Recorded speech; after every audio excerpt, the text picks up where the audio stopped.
I survived a match with Andre the Giant. He took me up in a big vertical suplex, and not only was I scared to death, I mean, my toes curled up inside my boots. But when we got down there, I learned gravity is real. And how many of those can you take? I was at somebody's house, and they were watching television. They were clicking through the channels, and I said, whoa, there's Tony Little, and look what he's doing. And when I saw that machine, the first thing that I looked at is, number one, low impact. It's gentle on the joints. And it's the gift that keeps on giving. Because no matter how often you use it, you want to use it more. You get addicted to it, really. And if I can possibly be an inspiration to others the way Tony Little has been an inspiration to me, get on the phone, get your Gazelle.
September is here, football is back, and we are back with our classic pay-per-view watch-alongs. I've missed these. We've been gone the past 2 Sundays because we had AEW All In and All Out on back-to-back Sundays, and now we are finally here back with a subscriber-recommended video. You guys threw this one out at me the other day on the stream. I said, hey, give me some ideas for what to do this Sunday, and multiple people suggested Unforgiven 2006, and a lot of you backed that up and said, yes, let's watch that. So that's what we're here to watch today. I have not really looked at this card very much. All I know is we have the big John Cena and Edge match, and I think this is Trish's retirement match too against Lita. So we've got that going on. We have the foosball up on the TV here. It's Cowboys and Giants.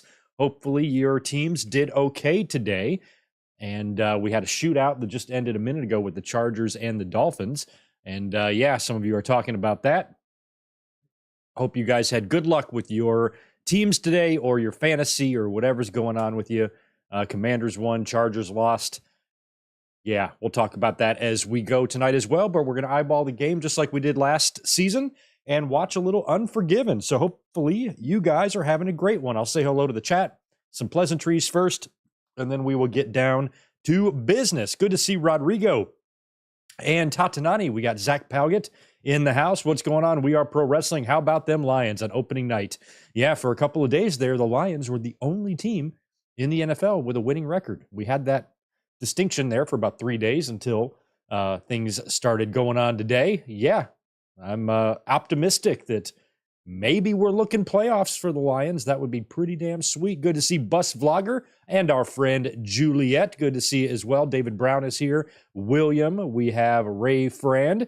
We've got Big J. We got Mike Rouse. And we have our buddy George Morris chiming in with the token 5.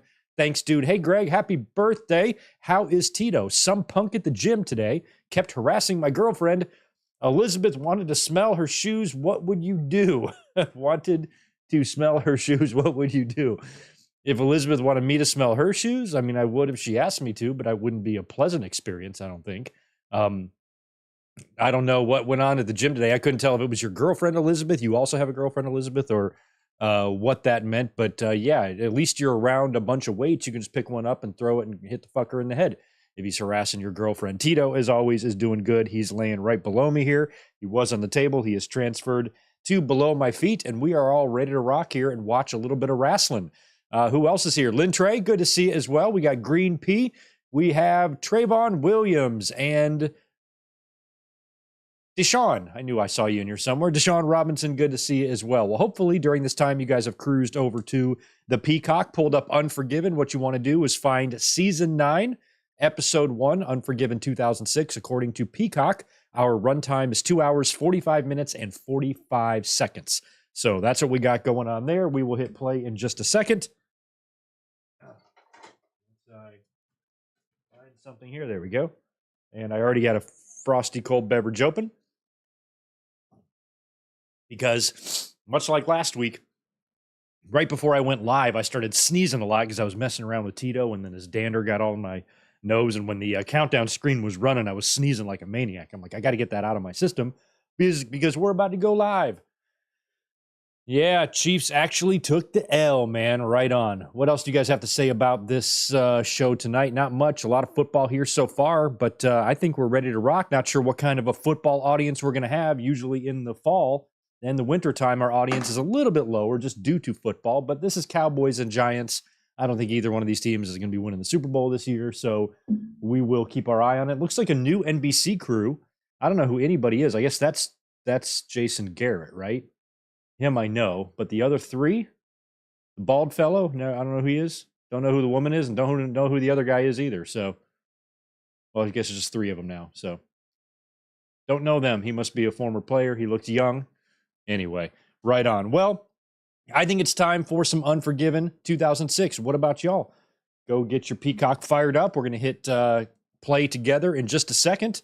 And yeah, this is a nice 2 hour and 45 minute show here. I think this also has the Hell in the Cell. Is this the one with like Big Show and DX or whatever? So there's some funny stuff on here, and it comes highly recommended by you guys. And this one should be fun. We don't often do pay-per-views this old. It's usually before 2005. And we rarely do ones from this time period, so this will be fun. All right, my finger's on the play button. Hopefully y'all's is as well. Hopefully not. We're not starting too early for you guys, but I figured we might as well get to scrolling. You guys know the deal. Once we hit play, the timer right below me will begin to run, so just sync up with that in case you have to pause or leave or you experience an interruption. The timer will always be our friend. We just sync up our peacocks with the timer, and we'll all be following along just fine. That's how we do it here over on the channel. All right, well, I'm ready to go if you guys are. We're going to do a countdown from 3. Here we go. 3, 2, 1, play. All right, we are started. Looking good. Oh, my God. I didn't enjoy the rebirth of DX.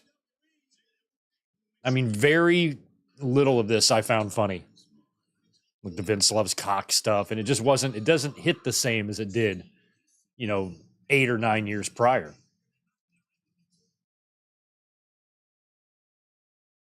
The Big Show will be joining us.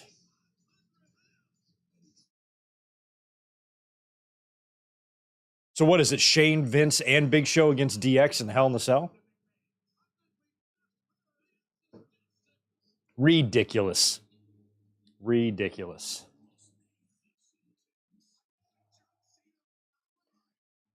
I think this would still be considered ruthless aggression. I'm not sure, though.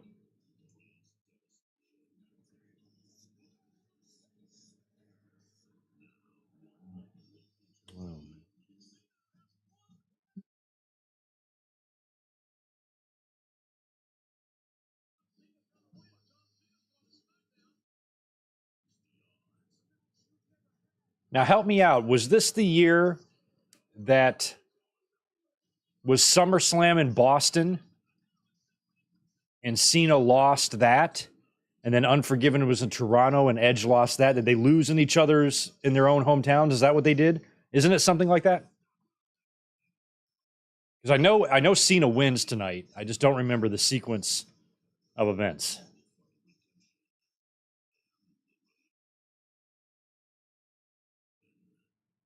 And then the following year, Vince would do the hair match at WrestleMania with Lashley and Trump and Austin and all that crap. And then he would do the ECW stuff. And I'm trying to think when the last time Vince was actually in the ring doing shit. I think like 2007. Did he do anything in 08 and 09? I guess he did the stuff with Brett in 2010. All right, Unforgiven.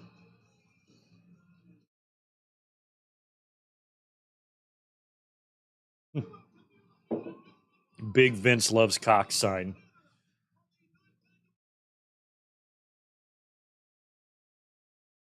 This is the 9th Unforgiven. That's crazy. I was at the first Unforgiven.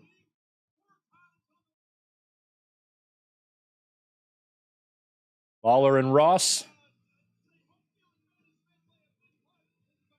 How does this work? Is this just a Raw pay-per-view, or is this a both? Does she go to a just girls' college or a boys and girls together college? It must just be a Raw show. Short card. I think there's only 6 matches on this. Maybe 7. Hugo, very excited. All right, we got Melina coming out, or this might be Morrison. It is. He's Intercontinental Champion? No shit. That's not how you wear a belt. You're supposed to put it, John, you got to put it like this way. It doesn't go down vertically like that. You have to go like this. He doesn't know how to put a belt on. Stupid ass.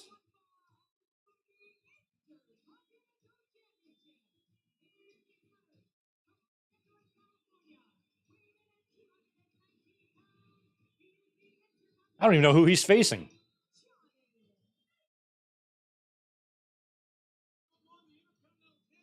Jeff Hardy. Ah, I gotcha. Well, that'll be a good match. That witchy woman.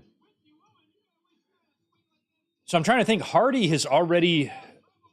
So this means Jeff Hardy's already had his first run in TNA, right? He's back. Yeah, he's back. He'll stay here, I guess, until what, 2010 or 9, and then he'll go to Go back to TNA, right?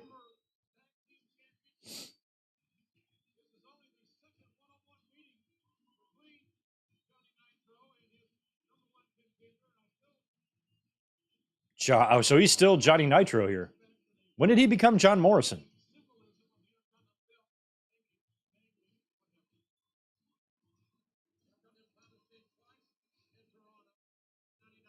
Oh, thank you for that, Daniel. So Jeff just came back.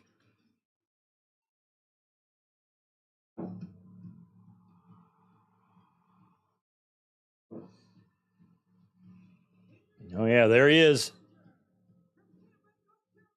I can't remember. I don't recall how long he stayed in TNA that first time. I feel like he was gone from WWE about 2 years. Maybe it was more. We all pro wrestling knows this shit.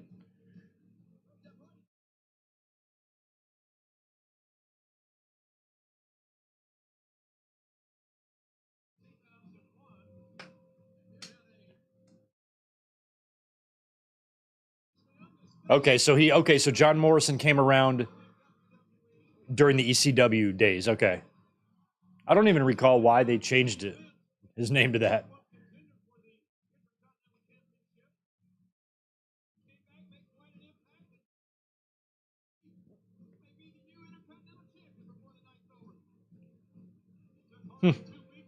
Jeff has got those funny braids in.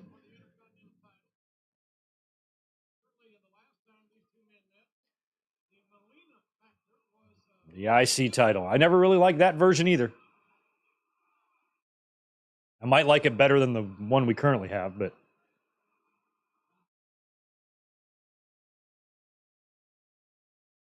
hell yeah, Deshaun. I kind of missed this from last year. Because last year we'd have games on every week. Just kind of eyeballing it. As Hardy and Morrison tie up here. And by the way, my fantasy team, in case those are wondering, I was kicking ass. I'm still projected to win 97%, but I am now losing by 3, 94 to 91. And my opponent is done. His players are done, and I've got Barkley in for New York tonight. So all he's got to do is get me 3.1 points, and I will be 1-0 in fantasy. Team Greg. My quarterback is Kirk Cousins. He got me 20 points. I've got, I don't know how you, for New Orleans, Olave. Is it Olave or is it Olave? C. Olave, wide receiver. I don't even know his first name. Mike Evans for Tampa Bay. I got shit for tight ends. Schultz from Houston.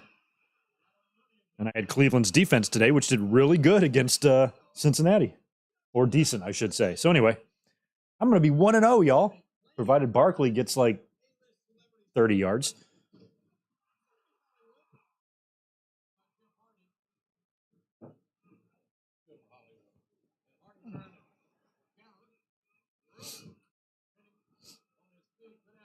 I did like when Nitro first debuted. Like Bischoff kind of brought him in as Johnny Nitro. And I think when he made his first couple of entrances, he was using the WCW Nitro theme song as his entrance music. And I liked that. Somebody should use that. She's evil. She's a Jezebel. So this was still when they were doing the 2 pay-per-views, I guess, right? The branded pay-per-views.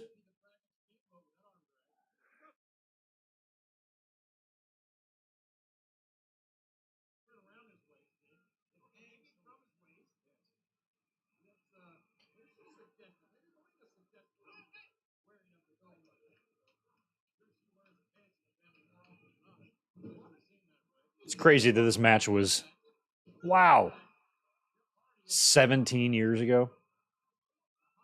It's mind-blowing.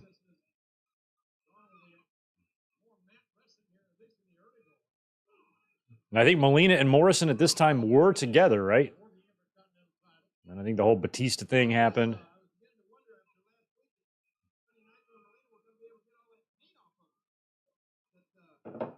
Yeah, I saw that. Eagles 1-0, right? Who'd they beat? New England?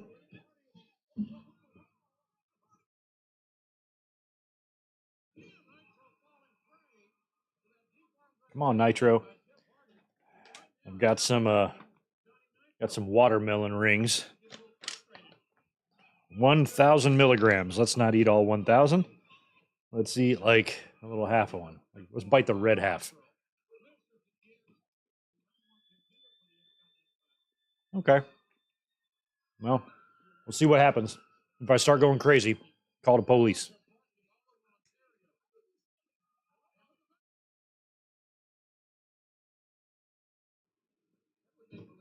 Speaking of police, I think Matt Riddle might have acted a fool in the JFK airport coming back from India. He's got some drama going on there. And if it turns out that he was a fucking buffoon, I think WWE should just release that guy. He is not worth the trouble. He is a hot mess. His whole life is a hot mess. Cut your losses. I really liked Riddle too, and I do like him, but you can just tell he's not going to grow out of this bullshit for a while, so I would not want to employ him.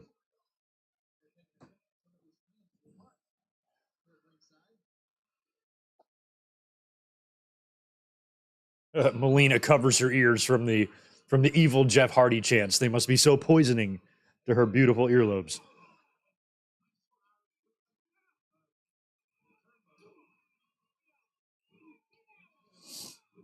Yeah, I don't really have any sympathy. I like Riddle a lot. I thought he had superstar potential, but he's a dumbass. He's just a dumbass.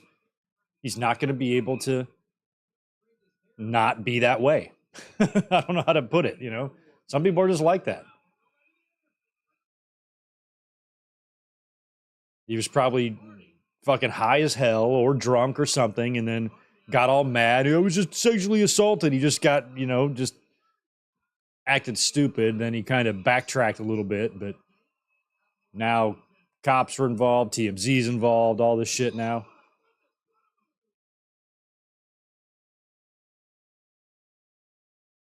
Like, if you're going to insist on being drunk or high all the time, keep your fucking mouth shut,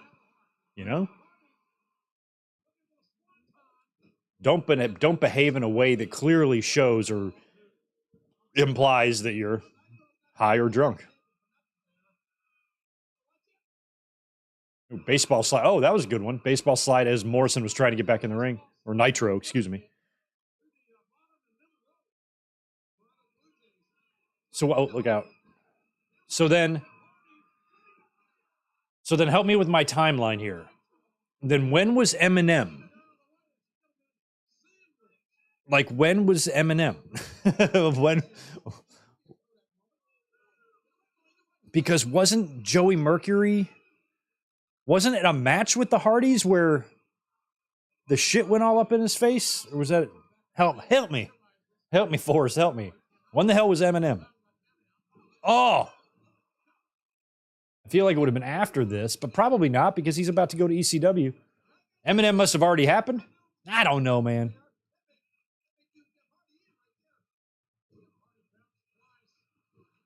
DJ Solo.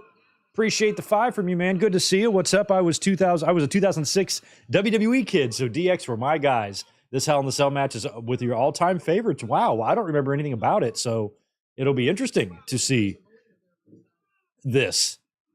Yeah, I mean, I almost would laugh of like, wow, you were a kid in 2006, but 2006 was 17 years ago. That was a long time ago. I'm just an old fart. So yeah, I guess, I've said that for years too on my podcast, I try to think of things from, because a lot of my biggest memories in wrestling were from when I was a kid, like ages 6 through 20 was like when I was the deepest into it. And imagine if I was those ages, during this time period or something, it would be a lot different. So I always try to look at it from that perspective of, people who were kids during the Attitude Era and shit. That must have been a trip. Having to worry about your parents letting you watch it and stuff. I'm glad I didn't have to worry about it. But yeah, I think if you were a kid during this time period, there's probably all sorts of matches that you fondly remember or you consider your favorites or wrestlers who inspired you or you looked up to. Whole different set of stuff. But I was like 21 or 20 when DX formed in 1997. And that edginess, coming back and trying to redo that in 2006 wasn't really doing it for me. But if I was a kid, it might have a whole different effect on me. Oh, look at that. Big backflip.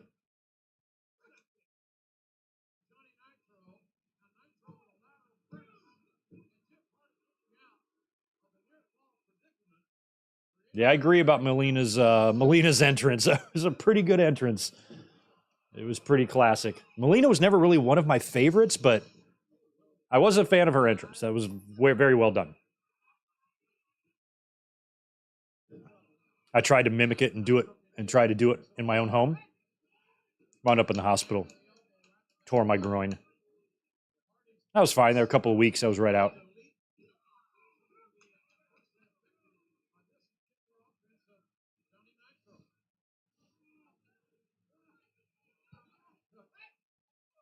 Just what's he do? Oh, I was like, what's his move? Starship Pain. I thought he was kind of going, Melina.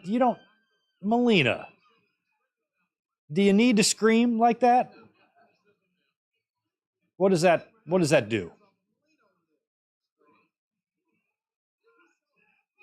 You just look like a crazy person if you just scream for no reason.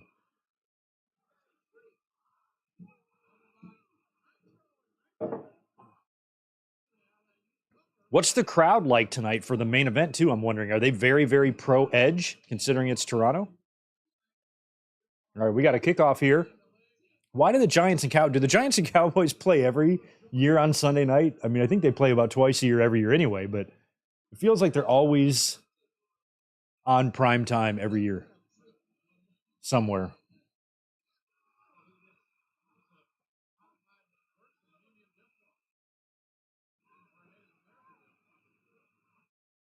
It's a Native American deathlock, Jim Ross calls it. Oh, all of a sudden now you're worried about being PC way back in 2006.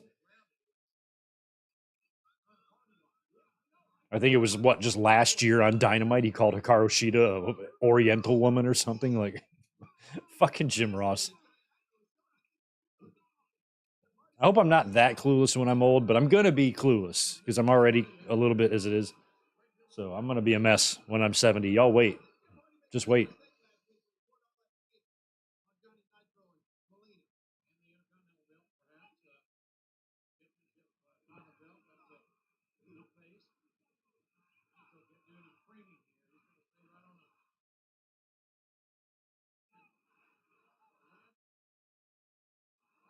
Seems like Rodgers transferred ownership of the Bears to Jordan Love before Rodgers left Green Bay. That's right. They beat Chicago. I mean, I'm a Lions fan, so I know what it's like, but Bears fans specifically just seems like every year. I mean, they have no optimism. Every now and then they'll have a decent year, maybe even wild card, perhaps playoffs or something, but just heartbroken every time. Like, Seth Rollins hates football. My dad lived in Chicago. He very frustrated with the Bears. I still have an aunt and uncle there. They frustrated with the Bears. I have a couple cousins in Chicago. They all hate the Bears.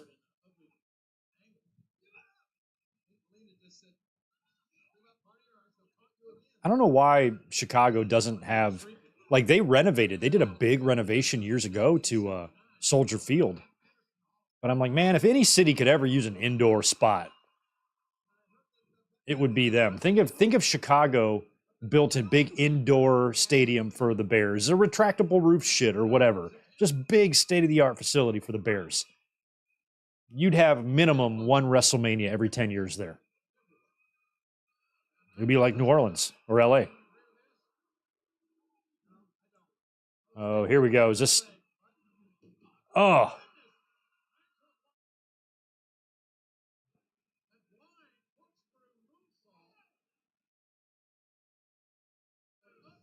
Is that what he calls Starship Pain? I can't remember. He would perfect it as years would go by.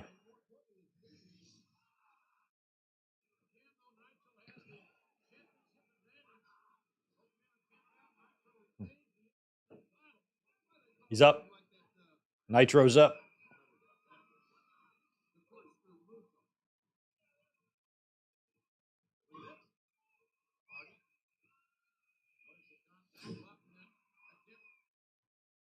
Oh, nice pinning combination there. Vince is almost 80. We must protect him. Well, you can. I have no interest in protecting Vince McMahon. Protecting Vince McMahon is way down on my list of priorities.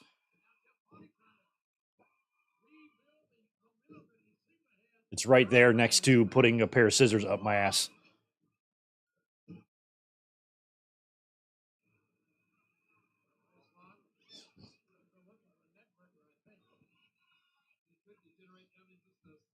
Up. Come on. A little clunky here. I don't know what they're going for. There we go. I feel like Hardy actually outweighs Nitro.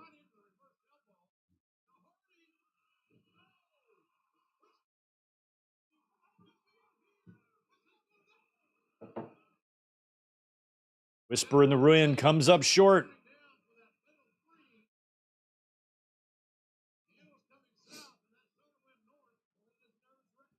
Oh, somebody's on the move. Who's moving here? Giants are moving. They're close to the 30-yard line. Gonna put some points on the board pretty early here if they get a little closer. Field goal for sure.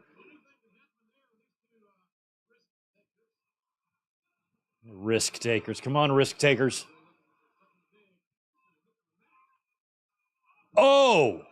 That did not look like that was going to work.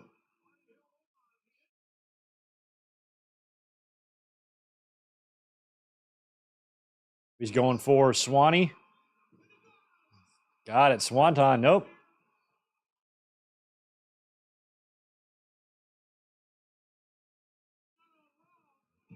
One. Oh, I thought he had it. Morrison's foot on the rope. Lucky bastard. Look at Molina, very concerned.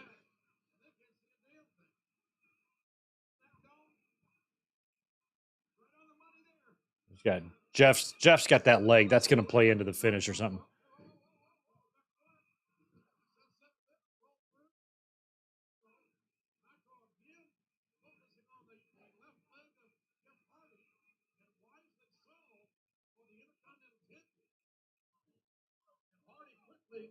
There.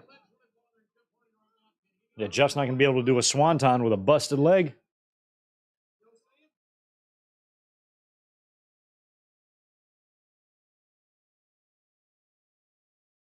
Jeff loves that mule kick.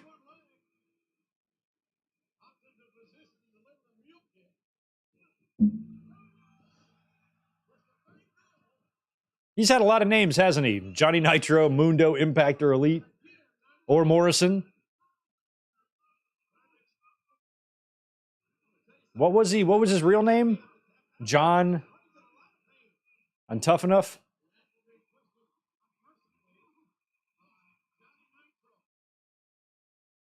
Should have been Johnny Thunder.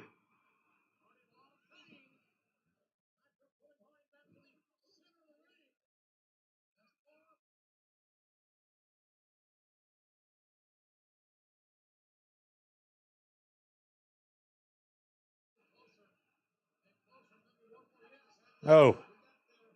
Oh, yeah. Thank you for answering that earlier.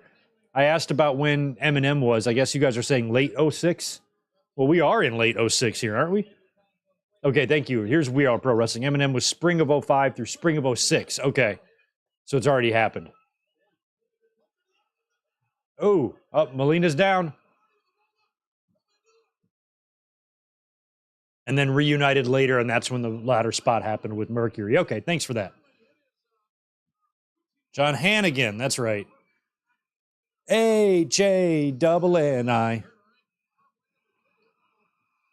Throw down a couple of glasses of Hannigans, and you'll be loose as a goose in no time. Or so I forgot how the commercial goes. H-A-N-N-I. Oh.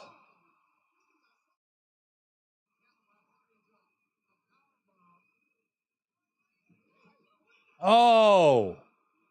Melina with the shoe. Her ankle was swelling. She had to take it off. There was no other way. It's just the way it happened. Oh, it's what a win for John Nitro.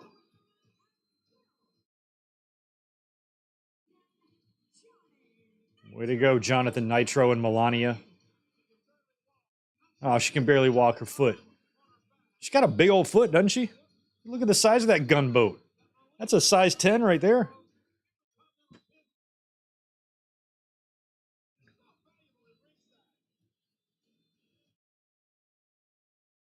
Hi, Tito. I wish I could show you on camera. I wish I could show you him, but I don't want to detach my webcam.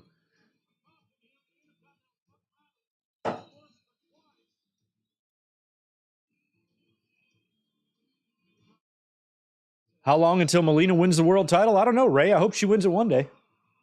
Maybe this year's WrestleMania. We'll have to see. Melina, Rhea Ripley for the title? Book it. Was that Barkley? Have I won yet? Let me check. Let's check fantasy. Ooh, I got 92.5, so it's 94 to 92.5 now. A winner is almost me. One more point. 1.5 more points.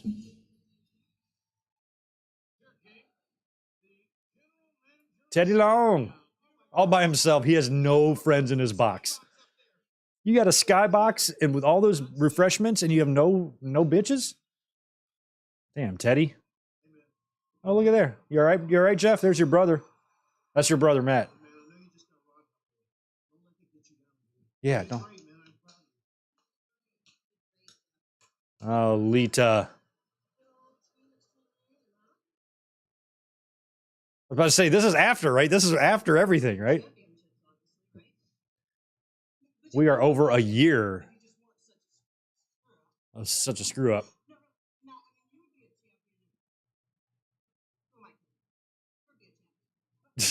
You'll never be a champion, Matt.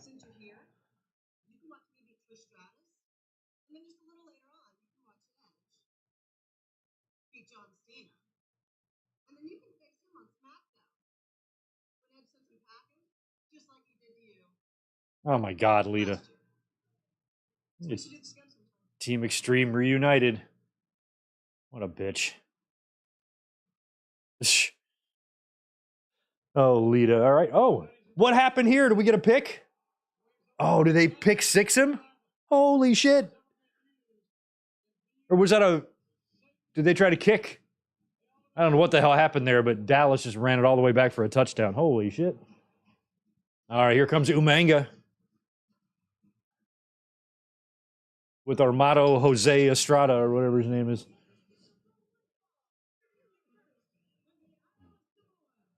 Or is it Desmondo Jose Luis? I forgot what it is. It's monster. God, I love Umaga.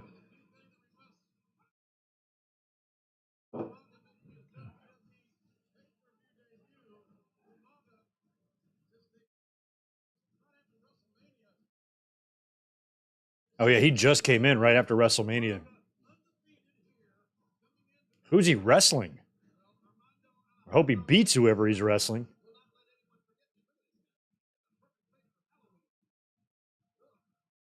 I liked his music, too. I hope they bring it. They should resurrect it and give it to a Bloodline guy. Give it to Solo when he branches off. Why do you have 4 brown dicks in your pocket? Oh, blocked. Oh, no shit. They blocked the field goal, ran it in. Oh, no. That's unfortunate for New York.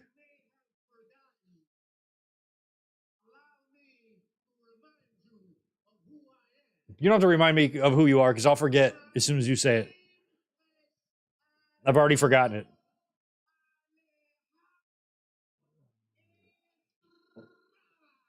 Okay, you're Jose Alejandro Espresso. I got it. No problem. Move on. Let's get to Umanga's match.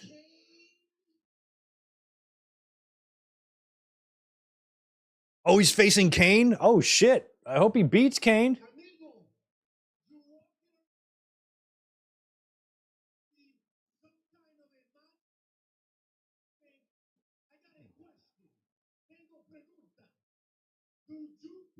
Do you people? You know, when I hang around my Spanish-speaking friends, I try to say the word mucho a lot because it means a lot to them.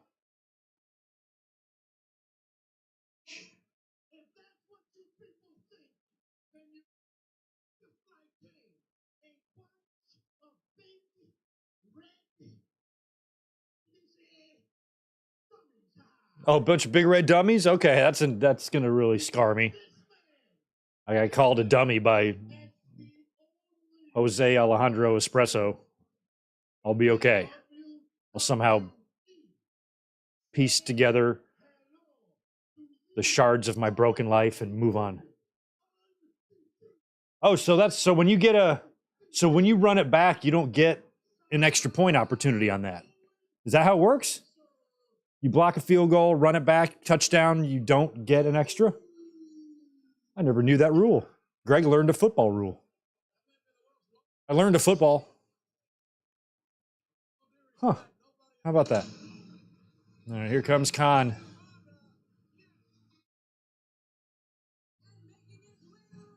Big bald cane. Now, I got to try that. I don't usually let my hair grow long enough to where you could see it if I shaved it like that, like Kane does, but I should try it just for fun. I go to work. I'm like, Greg, you forgot to do the. Like, well, it's from my burns. That's why.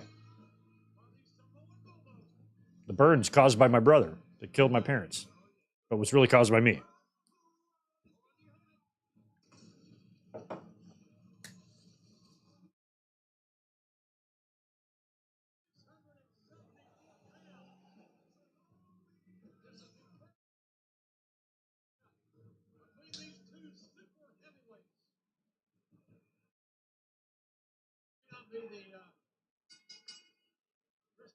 Umaga's teeth are just like, it's like tinfoil.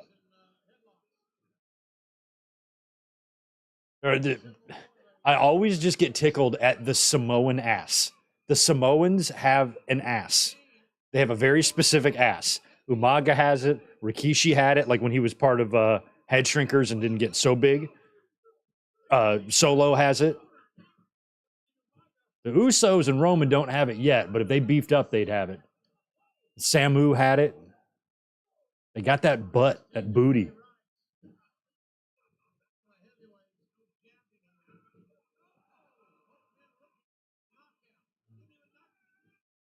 I mean, Kane was still what, another year or two? He would win the world title the next year, maybe the year after, right? Where are they? Oh, they're in New York here. Okay.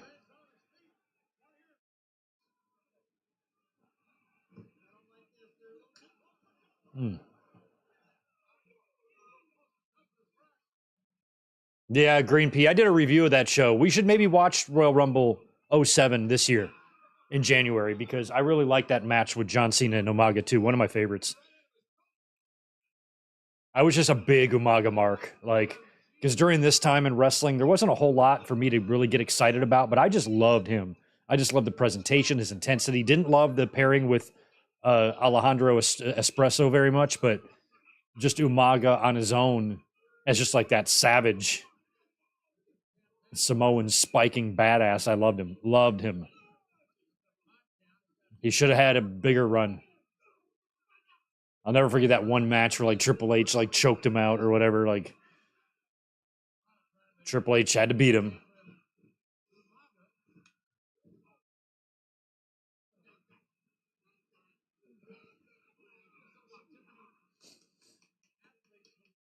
Oh, okay. So not world heavyweight champion until 2010. It was the ECW title. I'm thinking, wow. So it took until 2010 for Kane to get the title. So that time in between '03 and 2010 when he was bald and unmasked that whole time,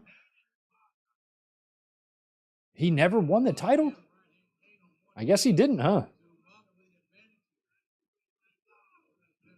It took him 7 years to get it. 7 years post mask. That's insanity. All right, I'm gonna go grab another cold one. I'll be right back.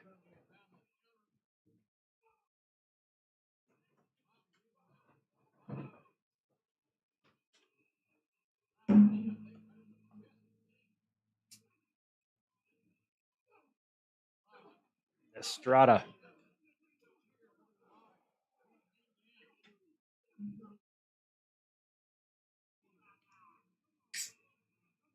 There's a sign that says, "Is that you, Jamal?" Look at how is he sweaty? Is that what's going on with espresso out there?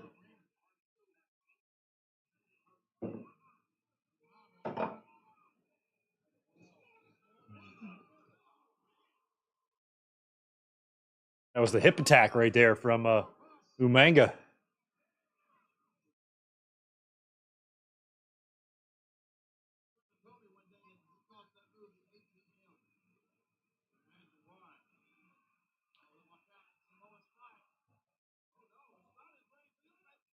That's so oh yeah, so that was the way of signifying or setting up for the Samoan spike.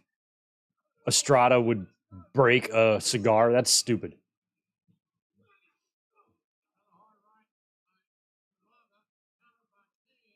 I think of Estrada like there was the other guy who got fired for the Kobe comment, right? Like I think of him and Estrada kind of like in the same class, like just kind of in and out for a short time. Abraham Washington, what did he wind up doing? What did he do? What did he go on to do after that?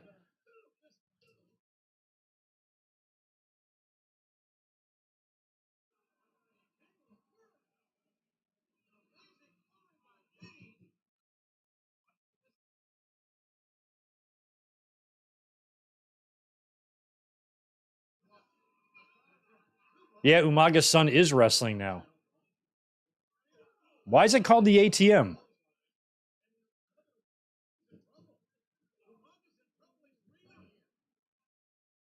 Oh, I get it. Okay.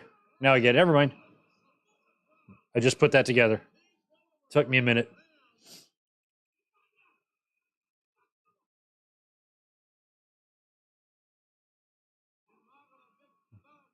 The big thumb. It's good to see the Samoan Spike living on in today's WWE with Solo. Oh, he's going to do for a second rope spike? Wow. Missed.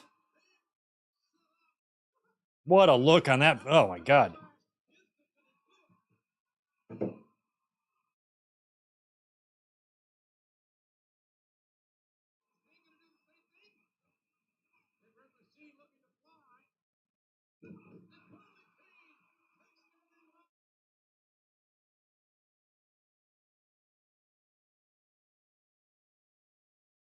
Come on, you can't beat Umaga. He just debuted.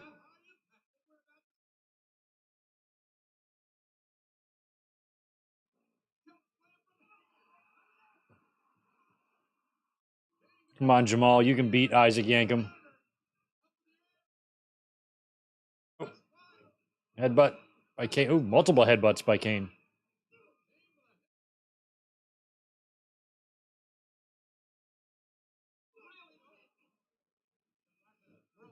Nope, they're both going to go over. Nope, maybe not. Oh, yeah, they are. About to say, it felt like they're both going to go outside the ring here. Umaga's out. Kane, go to the top. You like to go to the top? Nope, he's just coming out.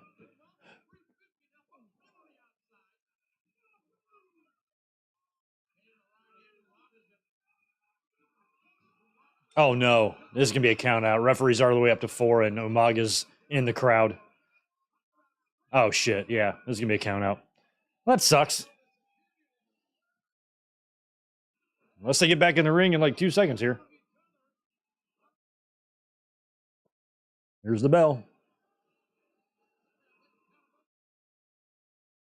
Well, hopefully they run this back. What's the deal here with these guys? They do this again on TV or maybe the next pay-per-view? How does this end between these two?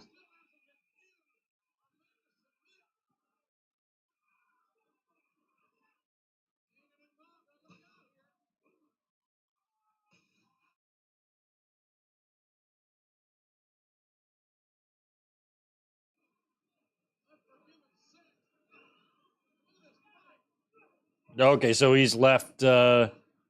Hopefully, he left on good terms, and nothing bad was going on there with Booker's crew.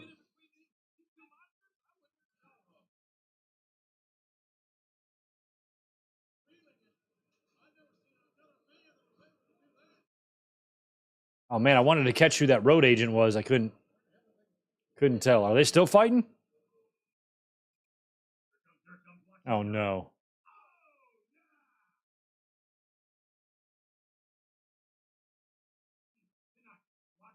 Wow, is this footage from Madison Square Garden where Vince is pinning Triple H there? Looks like the building.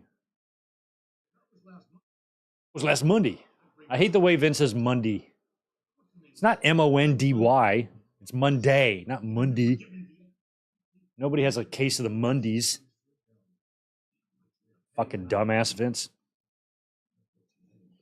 They got a Marine, John Cena Marine picture in the background. All right, Dallas is in the red zone again here. Have I won yet?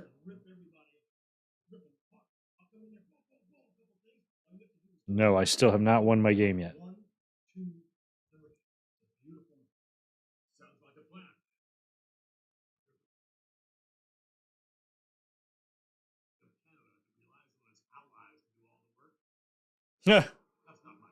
Unlike Canada, who relies on its allies to do all the work.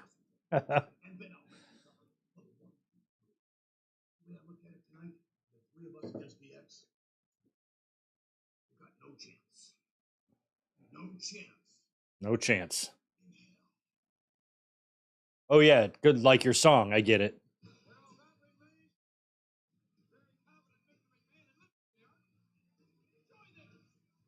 What stupid song is this?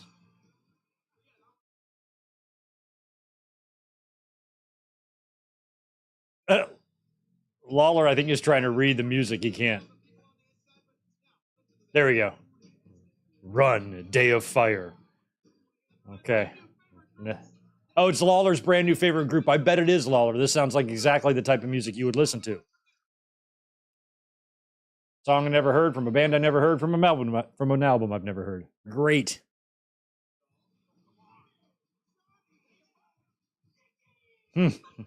Fuck Canada, pal. We love Canada on this channel.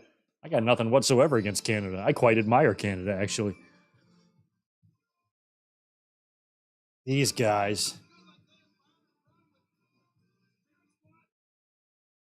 Is this really the music they were using? I thought they had different music. They're not dubbing this shit, are they? They're the tag team champions, too? Which ones are tag team champions? Please tell me Dolph. Yeah, okay, Dolph is one. I don't know who any of them are. I don't know their names. Dopey, Sneezy, Prancer, Dancer, and Donner. And Dolph. I think that's right. And this squad has a lot of spirit. Like a lot of spirit. Yeah, I know Dolph Ziggler and I know Lenny Dykstra, former shortstop for the Philadelphia Phillies. Other than that, I don't know who any of these other doofuses are.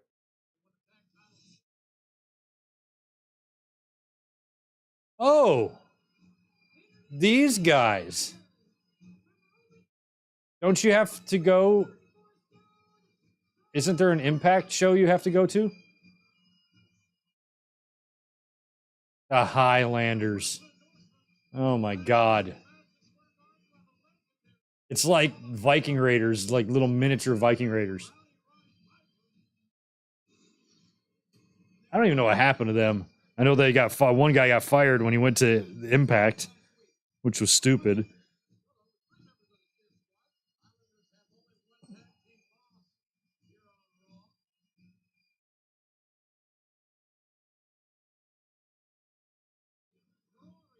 Oh, Rory and Corey, that's their names?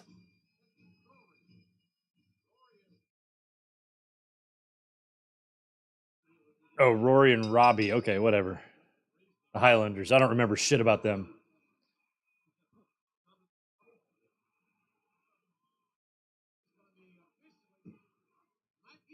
Looks like Horace Hogan.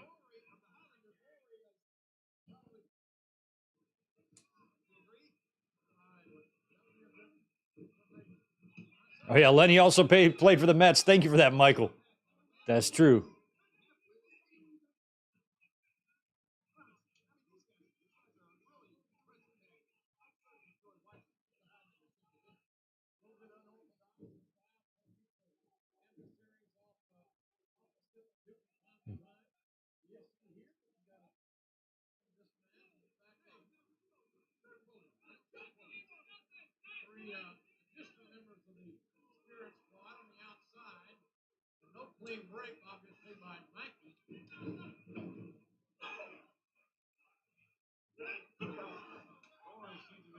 I don't know what Rory and Robbie are up to these days.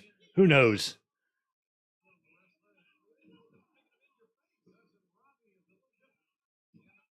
This shit made pay-per-view, huh? The Highlanders versus the cheerleaders.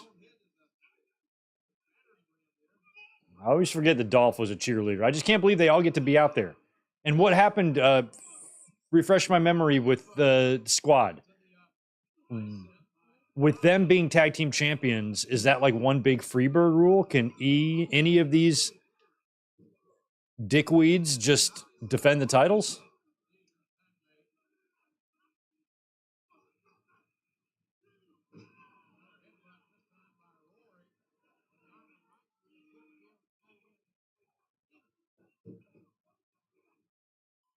Tag into the other one.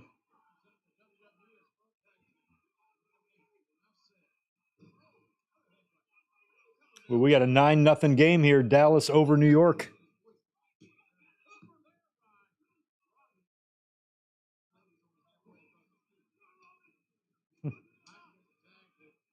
Now, I'm pretty sure that Kenny here, I think, works in the company right now, doesn't he? I think he works backstage as an agent or something, or at least got a tryout not long ago.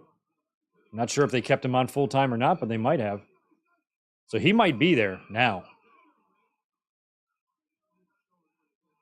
Which I remember thinking at the time in the Spirit Squad that he was the one with the most potential, that he could have like a Randy Orton type of career. But he never. I always thought he looked a lot like Owen Hart, too. Well, a lot like Johnny Lawrence. He had size, he was tall.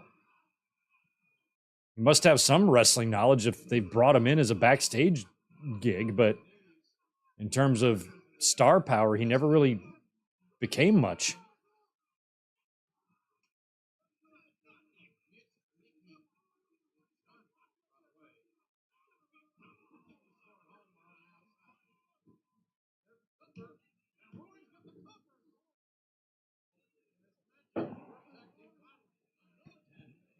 Another pick six, Dallas? Well, I haven't gotten to that point yet.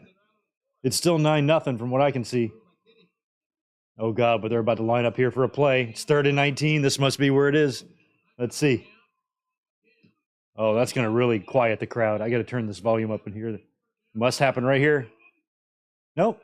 Oh, there. Oh. Wow. Oh, that poor MetLife crowd, man. Started off so good, marched right downfield. There have been 2 defensive touchdowns. Wow. I'm glad my opponent doesn't have Dallas. Guess it's not a guarantee that I'm going to win this game.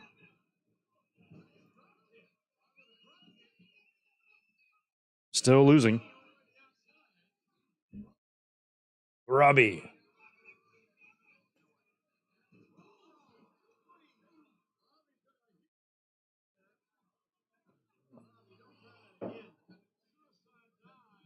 Oh, you met Mikey at Citi Field? That's cool and random.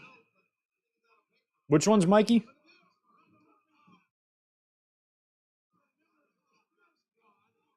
The 3 extra members of the Spirit Squad. All right, it is 16-0. First quarter. Bad start to the year for the Giants. Oh, and that was Barkley who caught that. Oh, that would have made me win, too. That catch right there probably would have put me over the hump, and I would have won my fantasy game. Son of a bitch. I should still win, right? I got 3 quarters for Saquon Barkley to get 1.5 points. If I lose, I'm quitting fantasy forever again.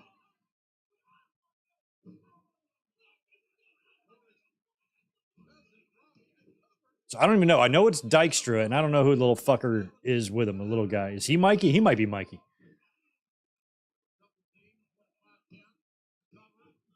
Poor referee. I'll be right back.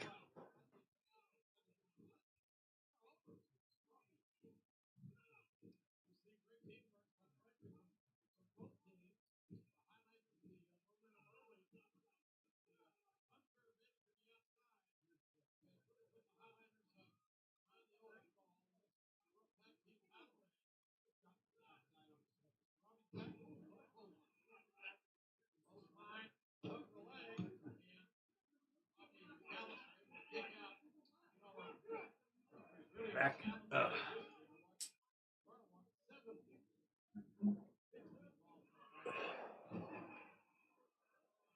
Right. Match is still going on.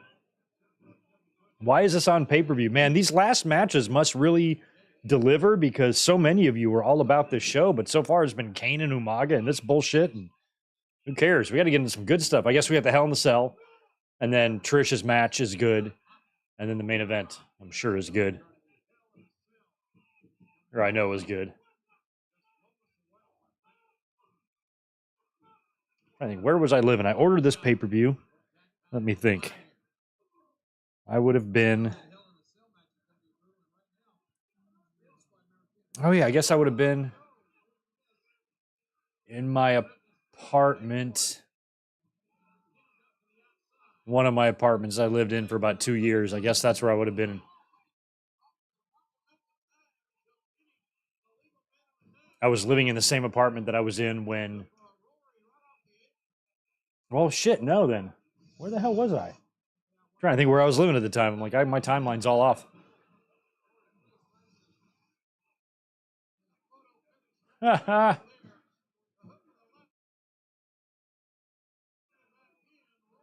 Oh, yeah, no, I guess I was in a house. I was in a 3-bedroom house at this time. That's why I remember. I still had my old box big screen TV that was on the rollers. I still had that for about another year. For another couple of months anyway, until I bought the flat screen. Adam. I mean, Dykstra does look like he has star potential to him. I'm surprised that nothing... Is this shake, rattle, and roll? Wow.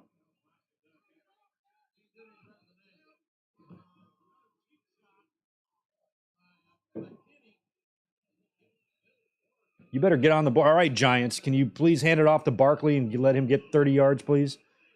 Or actually just 15 at this point. There, is that him? All right, Barkley got a couple there.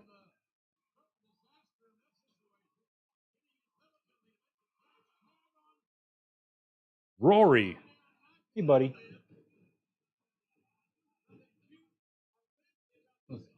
Just petting Tito underneath me here. Sleeping. Flapjack. Love a good flapjack.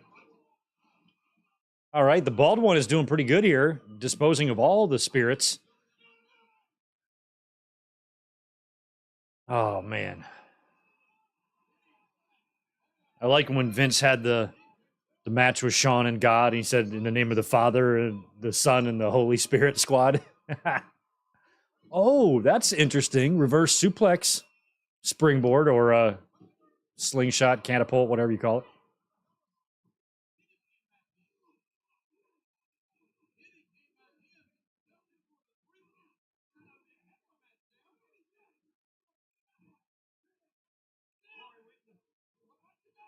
Ah, guy with the visor. Visor boy. Can we end this match, please? The Johnny go round. And that is it. Tag team champions retain. Man, Cowboys defense coming up big. I think they've taken all the wind out of the Giants.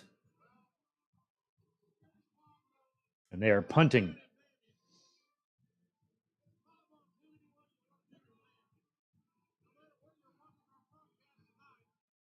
Look at Dolph.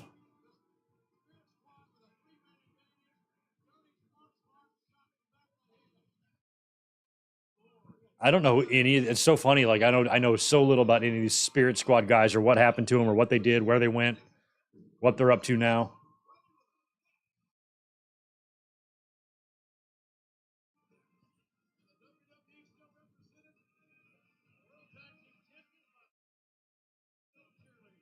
Ah, I'm down by a half a point.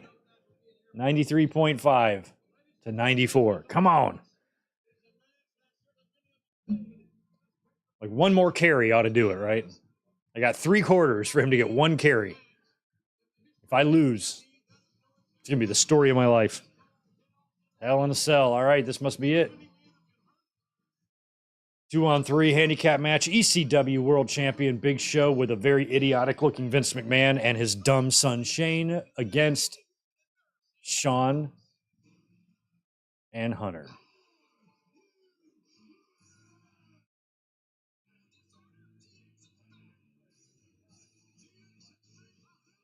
The only thing I thought was kind of funny during the DX days was when Sean would like be off camera for the really racy stuff. I thought that was kind of funny how they would acknowledge that he's a born again guy or whatever the fuck. And he's not going to be into doing some of the things he used to do. So he would get distracted with the coloring book or something like that. I always thought that that was funny.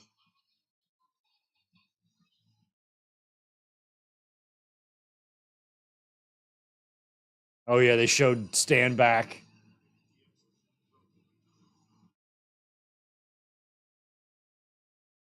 Ah, that was pretty good too. I remember hearing that the internet reports about DX might be reforming like in early 2006. And then when Sean had the match with Vince at WrestleMania, like when he was up on the ladder to give him the big elbow and he did the little suck it thing, I'm like, you kind of have a feeling. And when Triple H lost to Cena in the main event, I'm like, well, what's stopping him now? And sure enough, we got the reunion. I looked at it as nothing more than a cash grab. Just like a sequel that didn't need to get made. Because there's probably still some people that will buy some t-shirts and some shit.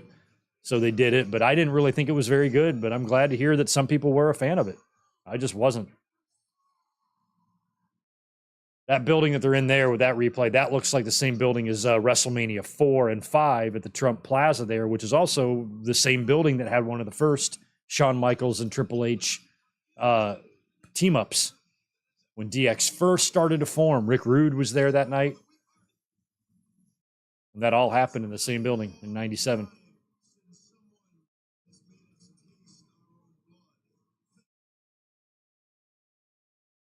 He said it's been a long time since someone made us taste our own blood. You guys have been making each other taste their own blood for years. You just got done with a 3 or 4 year long feud.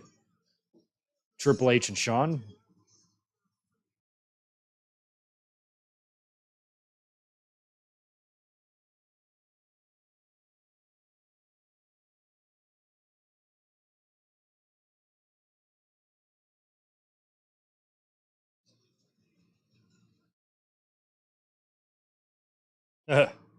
Yeah, I think maybe if I was a little younger and I didn't have any memories of the original DX, maybe I would have liked this more. But out of all the things they did, there was only like 1 or 2 times where I was like, okay, that was kind of good. Otherwise, I was very much not interested in any of this at the time.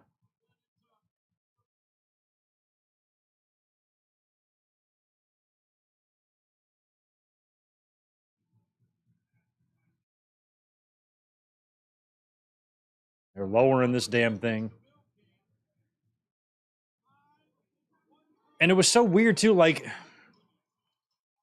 another reason why I didn't like this is I feel like they're combining a very, very serious kind of blow off match concept, Hell in the Cell, with a lot of comedy bullshit.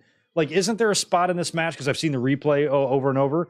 Doesn't something happen here with the Big Show's ass and like Vince getting shoved into it or something? It's like there's too much comedy. Like, you didn't need a Hell in the Cell for this. You could have just done an anything goes match or a stadium stampede type of thing and just let these guys go nuts.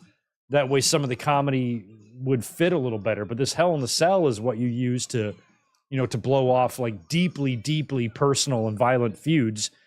And a lot of the feuds, or a lot of the issue with McMahon and DX was just potty humor stuff, Like, you don't need a Hell in the Cell for that.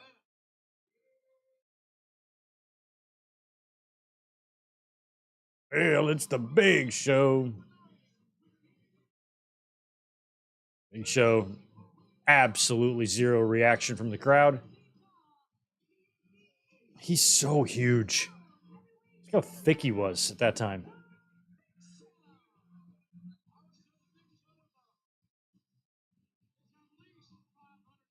He's ECW champion at this point.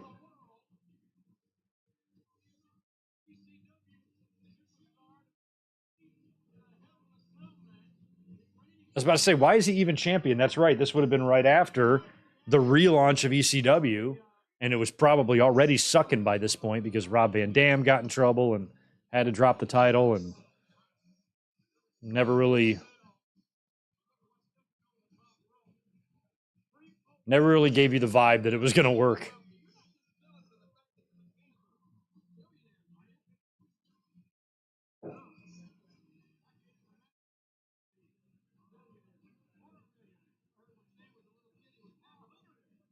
A 100 air.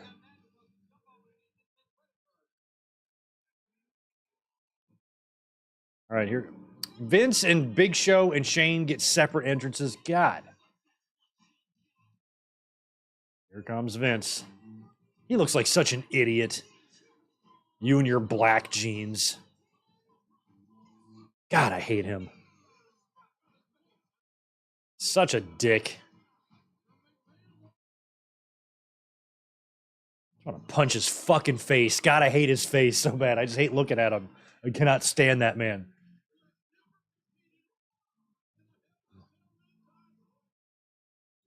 All right, Dallas on the move again.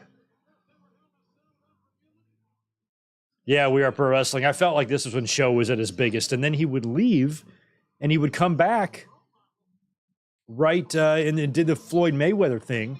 And I remember when he turned back up at that pay-per-view, I'm like, look how skinny he is. I'm like, he looks great. Looks fucking great. All right, now we have to have the... Have they started doing the glow sticks yet? That's when I was like, oh my God. DX has turned into a rave for 19-year-old girls. Like, what has happened to my DX? Look how big this cell is. JR said it's 20 feet higher than it was before. Not that much, but it's high. It's probably a good 8 to 10 feet higher than the original.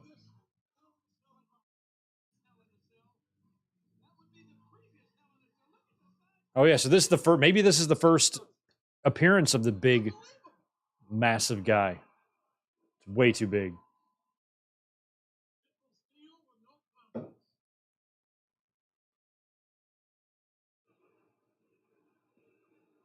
Yo, K-Dogs Kennel, good to see you. Thanks for being here.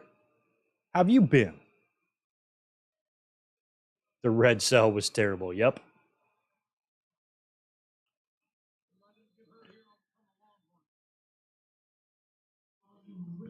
Oh, you ready? Yeah, I'm ready. I was ready more in 1998, but...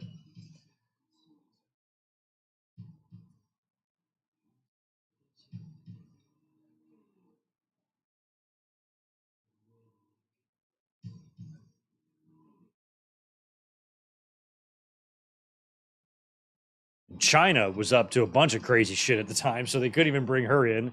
They were just a tag team. That's all they were. They never won. Did they win the tag titles? Shawn and Triple H? I actually don't know. I feel like they might have. Kind of crazy if they didn't win the titles together. Oh, the glow sticks didn't. Oh, that's right, because they reunited again.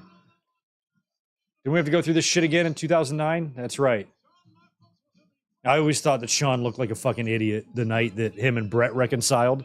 You know, he's just out there in that shit, you know, the hat, the shirt, the wristbands, everything he's wearing is like a DX something. And he's out there trying to have this serious moment with Brett. He just looked like a man-child.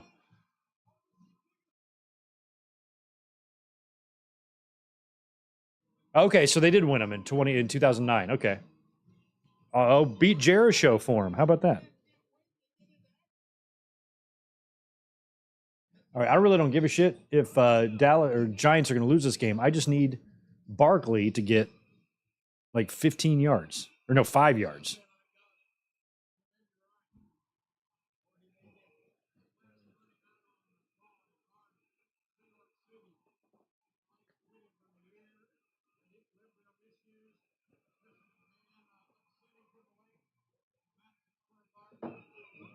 Oh, double dick kick to Big Show. That's how you do it. Take him out, and now you got the McMahon boys all to yourself. Kevin says, been a crazy week. Wife and I both caught COVID. Oh, man, which we recovered from. Then this morning, her 99-year-old grandmother passed away, went through a broken hip, heart attack, pneumonia, then a stroke, and still made it to 99. That's badass, man. Condolences to your wife's grandmother. That's really sad. 99 is quite the year. Broken hip, man. My grandmother died in 2020, and she was the last living grandmother I had that passed away. And she broke both of her hips within a 3-year span, about 2 years before she died. She fell, broke it, went into surgery, had to go through all this rehab, physical therapy, and then she's back on her feet for less than a month and breaks the other one, and then has to go through it all again. And at that point, she was pretty much just bound to a wheelchair. She wasn't going to walk again after that. And she lived about another year and a half and then passed away. But she was 95. 99 is crazy, man. Condolences. That's a lot. You're always sad when you see older people go through so many things, usually in a row, like that hip, heart attack, pneumonia. Hopefully she's at peace. I'm glad you guys are recovered from COVID. COVID's gnarly. Shane O'Mac and Sean never had a one-on-one match, did they? I'm actually surprised we never got. We might have, and I might be forgetting one. But I feel like Shane and Sean could do some crazy shit. With all the people that Shane's worked with, I don't recall him ever having a program with just Sean by himself. Probably a match exists on Raw or something.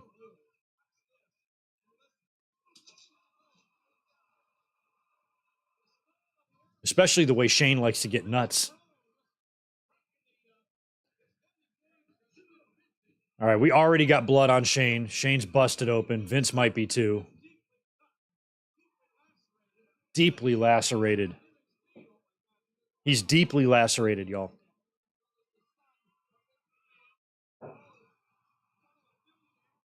My God. All right, before the action gets too gnarly here, I'll be back in 30 seconds, okay?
All right. Thank you for that, guys.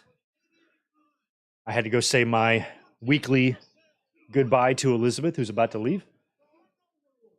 Thank you for waiting. Oh, Dallas has scored again?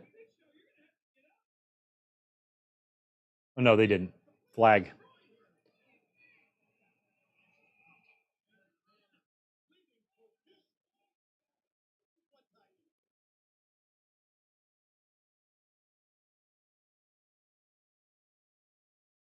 Still not winning.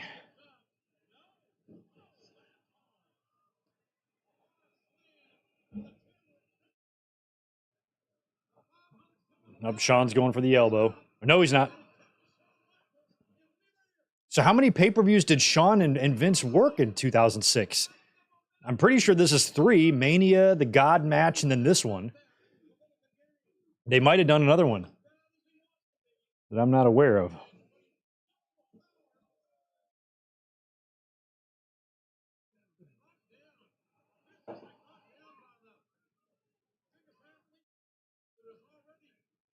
This new cell, the big, thick support beam in the middle, really obstructs the hard cam view.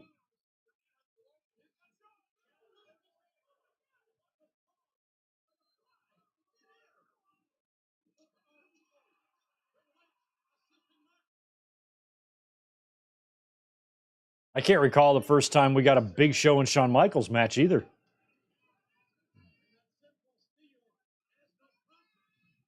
Would have had to have been 2003 or later.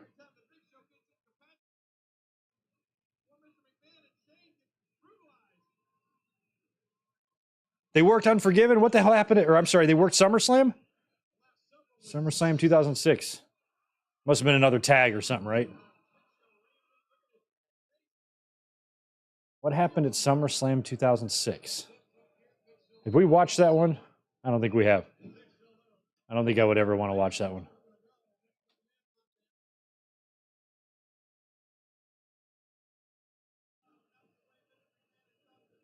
Okay, so just a tag. Shawn and Triple H versus Vince and Shane. Okay. Interesting. And so then they added Big Show and it became a Hell in the Cell. 4 pay-per-views, Vince and Shawn. That's nuts. Oh. Dallas almost scored again.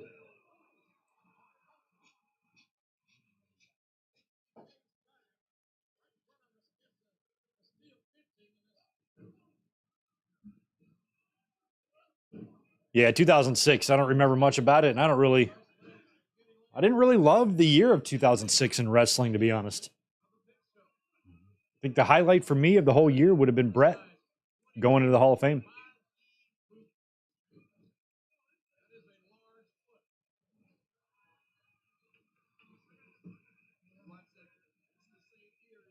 Oh. We were still less than a year away from, or removed from Eddie passing away.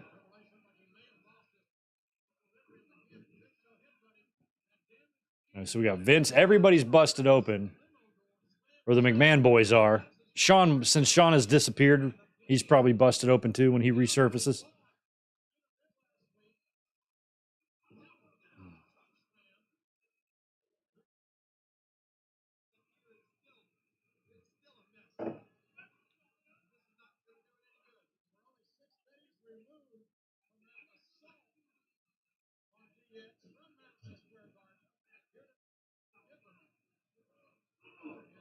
I feel like Michaels is going to get power bombed. I feel like he might be bleeding. No, he doesn't look to be. Oh, wow.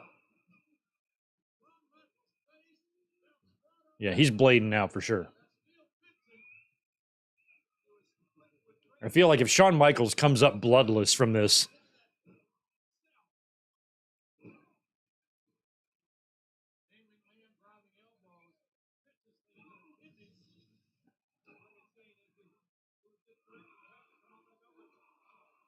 I think that's the only reason why they made this cell bigger, just because it's bigger. I mean, I don't understand the point. I mean, it's just so dumb because having a bigger cell that's taller doesn't make it more brutal, you know?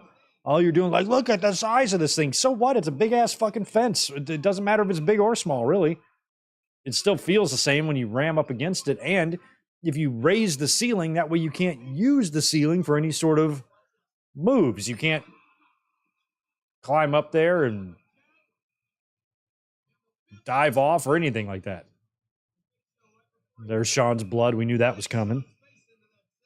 But just having a bigger cell with more space to move does not make it more dangerous. It would be more dangerous if you have less space to move. More probability of running into shit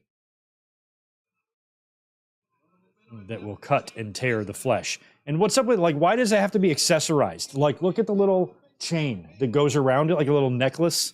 Like they're trying to dress it up. Why don't you put some eyeshadow on it, some mascara? Big for the sake of big. Stupid.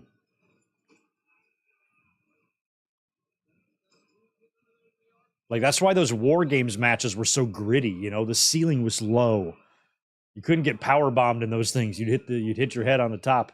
Even the first Hell in the Cell had a very low ceiling, low clearance for Sean to deliver an elbow and things like that. So maybe you could raise it a little bit, but this is just obnoxious. This takes away the grittiness. It doesn't add to it.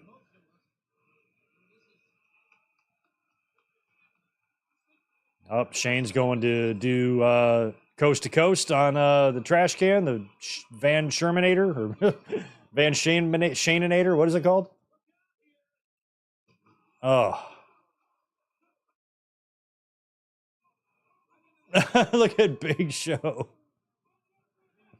Oh, blood just running down Triple H's. Oh. Wow. Vince zeroing in on that Triple H ear.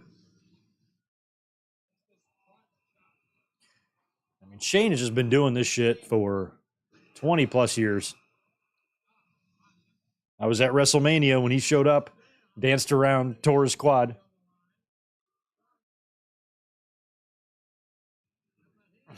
Sean brought in, but like a small child. JR, who's bringing their small child into rooms that way by throwing them on the floor?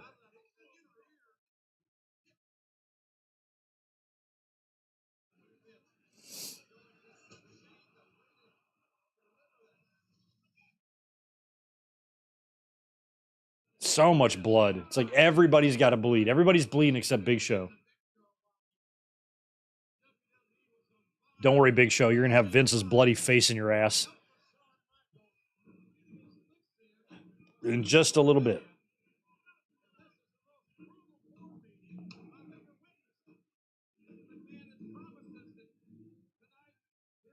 Oh, yeah. I guess they were kind of coming close to the switch to HD, huh? We Are Pro Wrestling. It's just obnoxious. I remember the first pay-per-view I saw on HD was Royal Rumble 2008. So a little more than a year after this. And it was the first pay-per-view available in HD through my cable provider. And I remember it was $10 more. And I was fascinated by it because I had a Sony 50-inch Sony Vega that I had purchased about a year before, but it was only a 720p. But to me, the picture was just superb on it. Little did I know it would get a whole lot better. Ugh.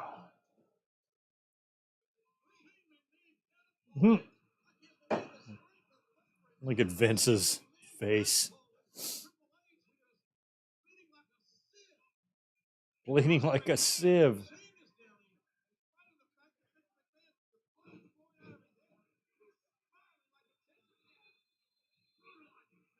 Brutalize him. Come on, brutalize him.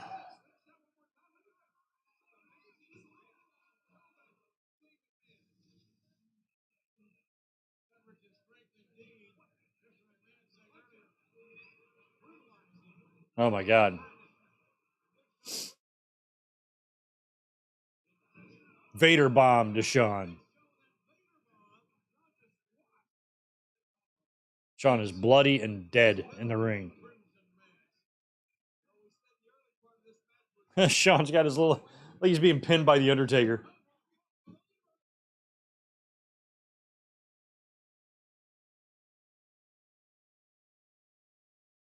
I'm going to teach him a lesson.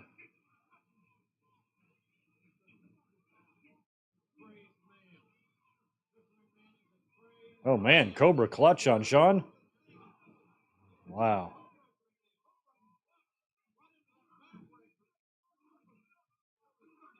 Jesus, this match should be over. Big Show's like ripping Sean's head off.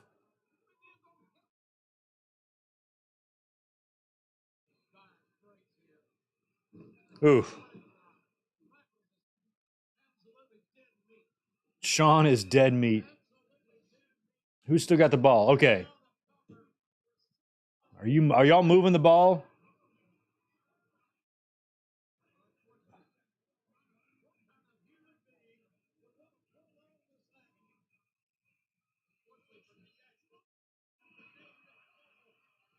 Yes, I am winner.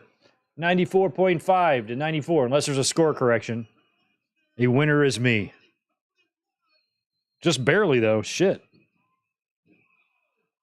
Don't get any negative yards, Saquon. Oh, God. Oh, angle slam? Wow, Shane. Pretty good strength on Shane's part. Wow. He's got that is a lot of strength. Like, no, that was kind of like a neck breaker F5 type of thing. I cannot believe Shane had enough strength to keep Triple H up on his shoulders. He was all off balance, and he still was able to equalize himself there. And then was still able to reposition without breaking Triple H's neck and hit him with a pretty sweet neck breaker. That was impressive.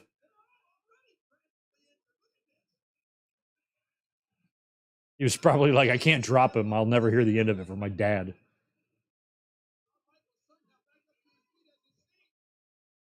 Ooh, Inseguri is his head off.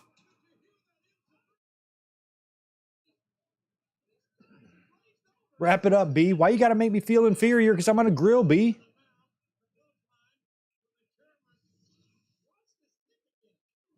That was an awesome Inseguri. That was really well done. That last 45 seconds there was very impressive by Shane.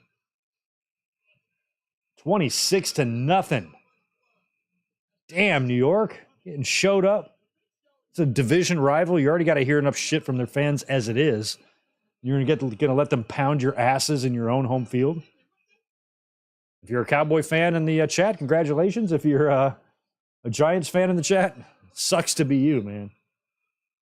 Luckily, I'm a fan of neither, so I don't care. Oh, here we go. Vince's ass is bare. He's got a thong on because, of course, he does. Why would Vince not have a thong on? Oh, no, don't. No. He's spreading.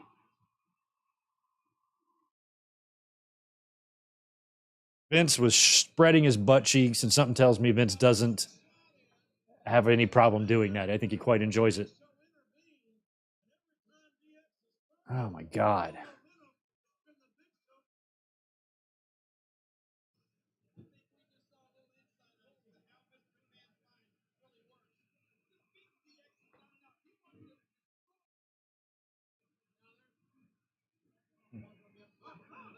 Oh, no.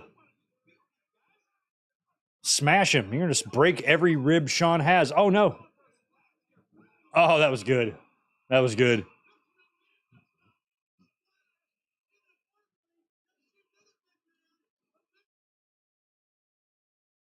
It was just an accident.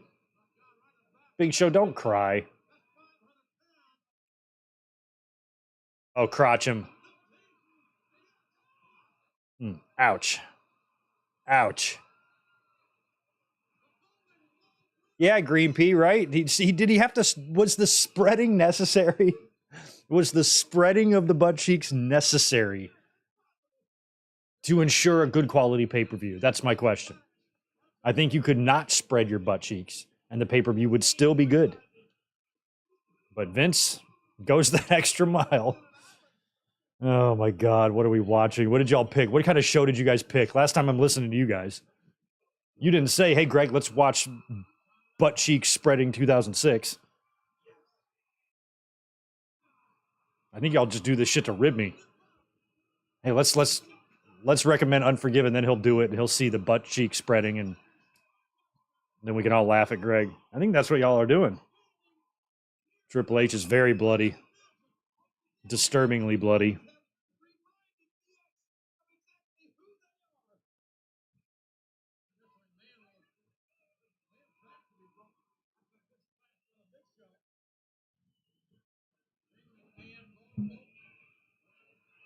Oh no, I lost points. I'm losing again.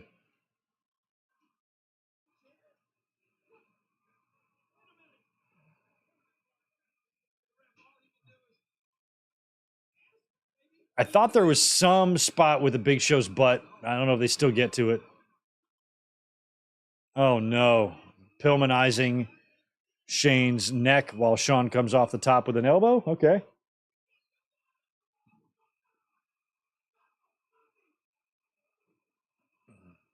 That was well done. They got the chair off Shane pretty quickly here.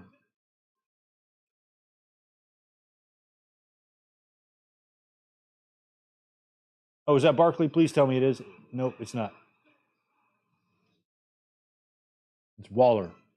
Come on, score. Oh, Shane. Oh, yeah. I knew it. You could tell when Shane was when they were putting the chair on Shane's head, he put something in his mouth. He put a blood capsule in his mouth. I was wondering if he did that. I saw him kind of go like that. Sure enough. I wish you guys could see Tito. He's got his head up against the computer tower because it's warm. It's like a warm pillow for him. Okay, I'm winning again. I'm back up. I just need him to score. That way I don't have to worry about it.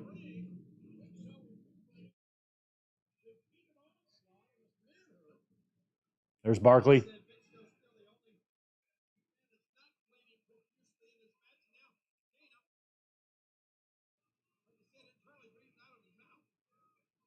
It's kind of hard to see. See how he's like got his face up against the tower? It's because it's warm. He's hilarious. Oh, the chairs or the stairs are involved. I kind of forgot about that. This is going to be a backfire. He's taking way too long to pick him up. Yep. Look how he's got it in his face. Oh, chair to the. Oh yeah. Oh God. There you go. It's like he's got his head in the toilet.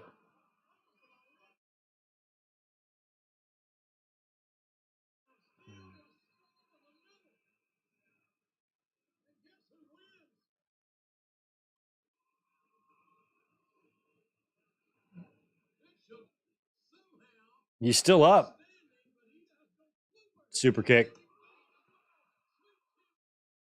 Oh, yeah, now he's okay. This is the part. This is where I think bad things happen.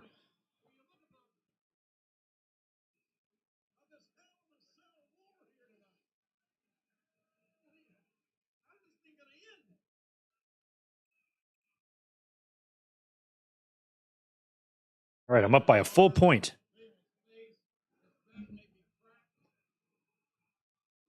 God, Vince's hand. See how bloody his hand is? Jesus Christ. You can see where he gaffed. I'm like, my God. Big Show just hanging over the rope is too funny.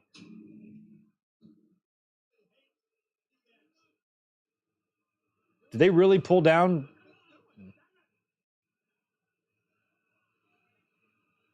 Knock him out. Oh. Vince now realizing his fate. Oh, this is going to suck. Vince's face. As much as I hate the pervert, he was pretty good at his facial expressions. I love that Vince is just wearing your typical non-slip shoes that any restaurant kitchen employee would wear. Where'd you get those? At Walmart? There's some Dr. Scholl's? Oh, no. Oh, and he's in there, too. He's getting it, too. And that's Paul White's butt after a match, after a grueling Hell in the Cell match. You ever heard? Oh, no. Oh, too much. Have you ever heard the term swamp ass? Vince got a big taste of swamp ass, of Big Show swamp ass. It's a combination of sweat with kind of a hint of gorgonzola cheese, along with the blood on your face. Plus, Vince is out of breath, so when his head goes in there, he's going to have to take deep, sniffing breaths. So he got all of that. It's in his lungs. It's coursing through him right now.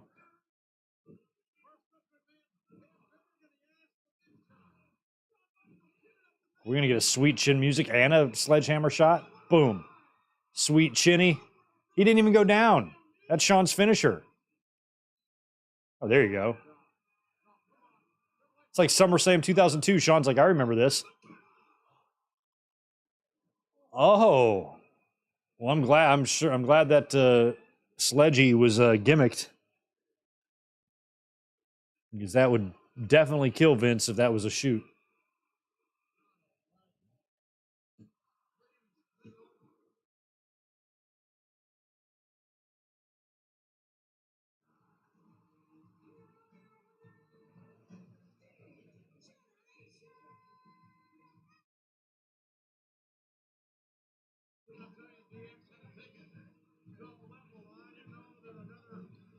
And DX wins, putting down Vince in a very, very bloody affair.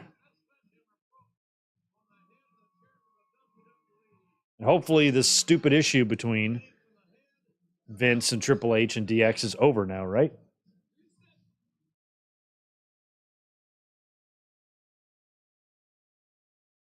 All right, so Barkley cannot get negative yards. As long as he doesn't, I win. Yeah, I heard him say Dr. Heine. So I guess that would have been after this, too. Or that would have been after Dr. Heine.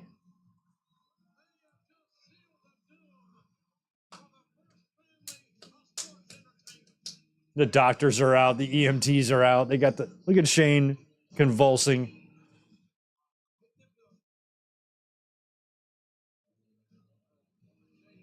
I thought a lot of this at the time was just silly. It was just...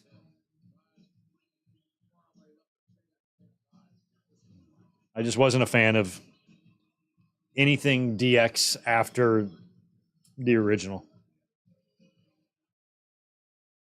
It's a price, little man. It's a price you pay, Vince. How'd that Big Show ass taste?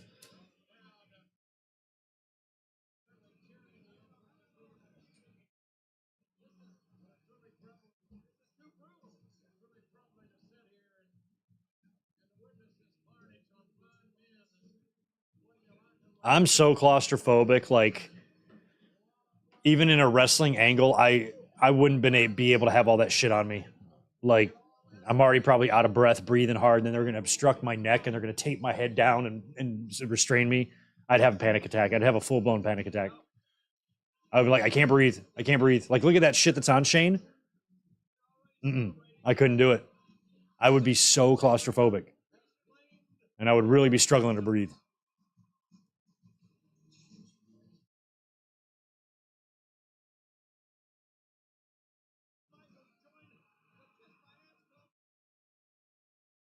Oh.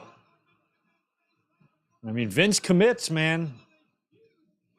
He got in there. He got in there so deep it wiped all the blood off his head. Or Big Show has Vince McMahon blood up his ass. I would go get tested after that if I was Big Show.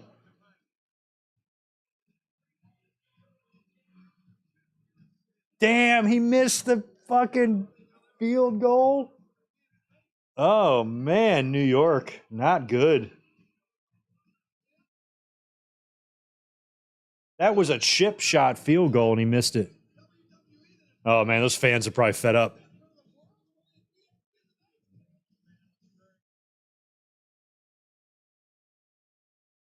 Crazy.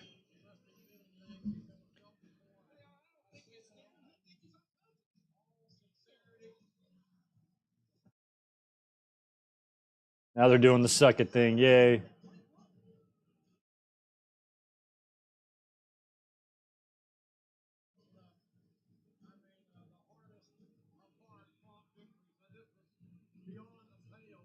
Vince and Shane just being wheeled off is funny.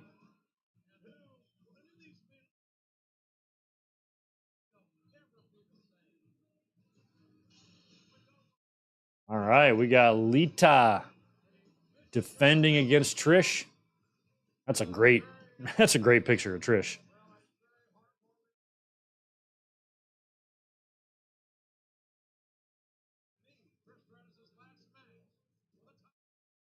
She's got a championship shot against Lita, and then Lita would turn around and do the same thing, right? Wouldn't she just retire in a couple more months? Trish, let me think. She came in 2000, probably got in a ring right at the tail end of 2000, probably, or sometime in 2000. It's 2006 here. So she had about a 6-year run, but only 4 or 5 of that, I think, was really as a serious women's competitor. I'd say 02 through 06 were her good years. The first 2 were just kind of...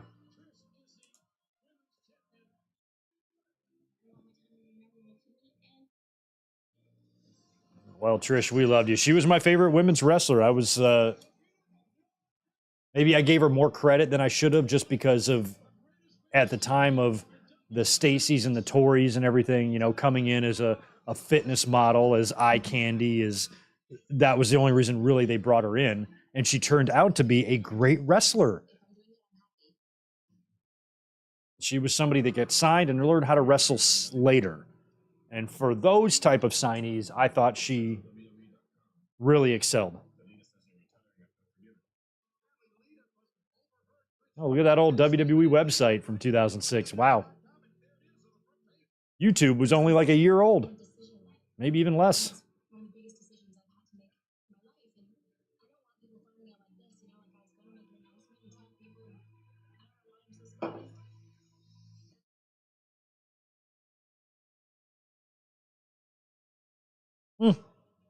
She's just a nosy bitch.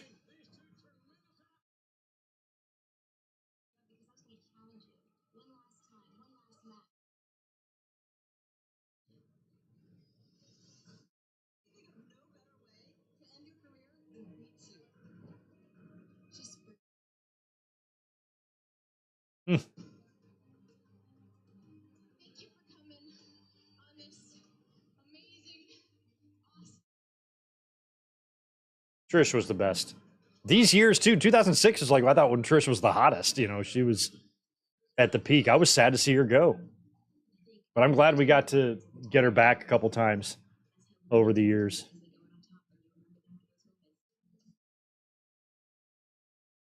She had a hell of a performance at that cage match last week. My God, the way she was hanging upside down and all that shit she was doing, it was great stuff. All right. Trish and Lita.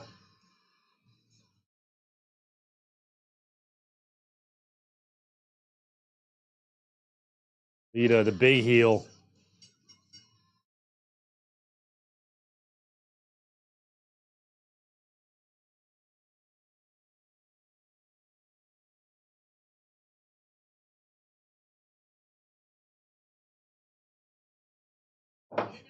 Lita.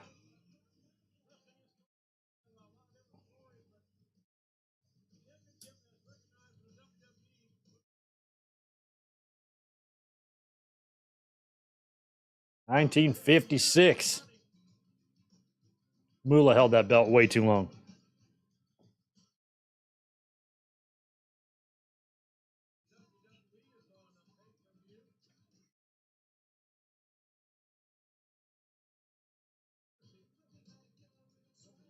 Glad that Trish got to have this in her hometown, too.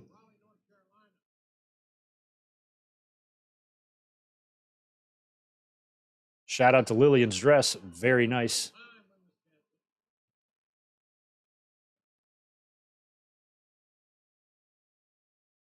Thank you, Trish. Chance starting already.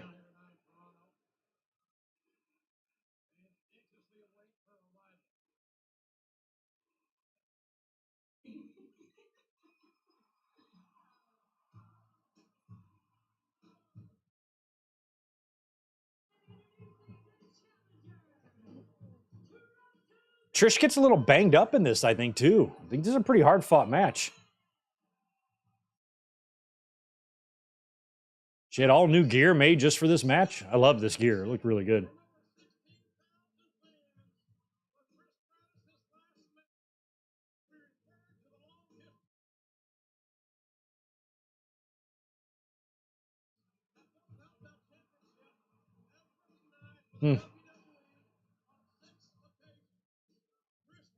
Six-time or seven-time champion? Jesus.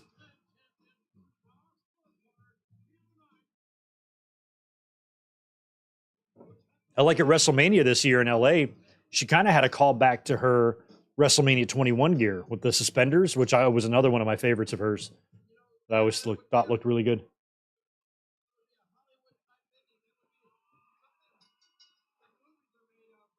All right, I think I'm out of cold one. I'm going to go grab one more. Be right back.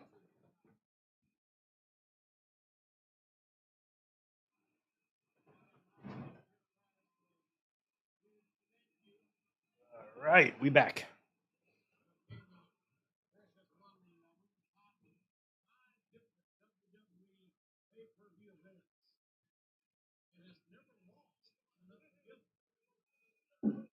Trish is undefeated and unforgiven. That I did not know. I'm pretty sure. I don't know if I saw it or not. I'm pretty sure I saw Trish win her first championship. I know. I think she won it at Survivor Series in 01. I was there for that. So I don't know if she won the title prior to then or not. She might have. Oh, yeah. I do remember her having trouble with her gear a little bit. It's like you got to worry about wrestling a match, but then also, depending on what you're wearing, you got to make sure your gear stays put.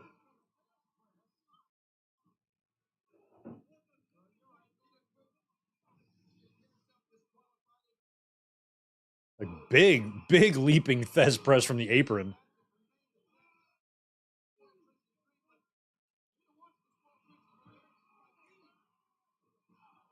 Oh, wow.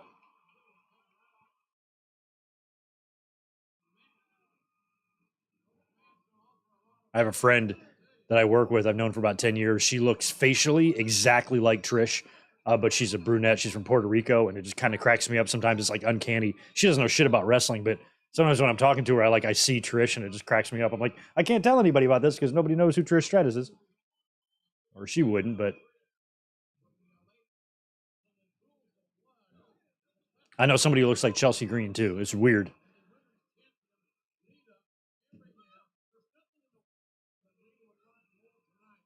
My boss kind of reminds me a little bit of Ric Flair, a little bit. He's got like some of the things he says with his voice reminds me of him. I see like wrestlers everywhere around my life with people I know.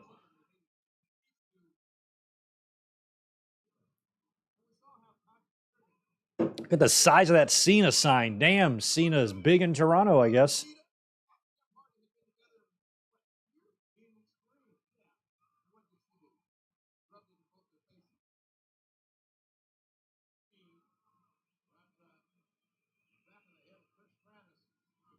And I forgot what happens. I know Trish wins here, but then do they just vacate the title and hold a tournament for it? Trish, be careful. You're slinging some crack down there.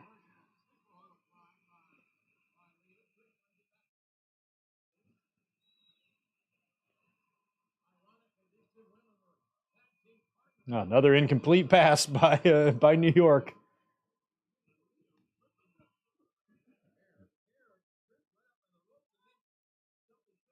Oh, sack.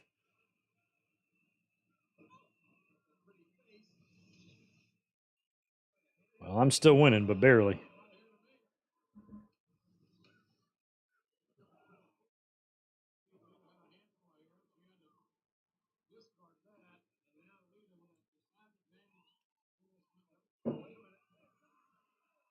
Mm. Wow.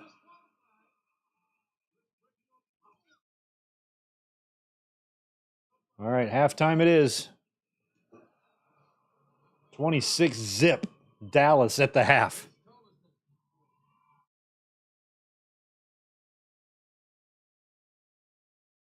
Big Nature Boy chops.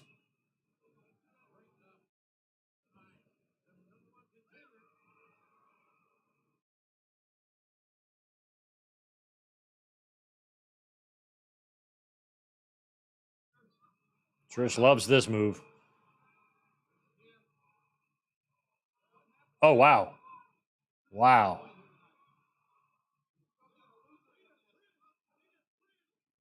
Slugging it out on the top. That's crazy. Oh, watch out. Oh. Why is that so wet on the floor? Is that from them cleaning up the blood or something from earlier? Trish, girl, you got to pull your panties up.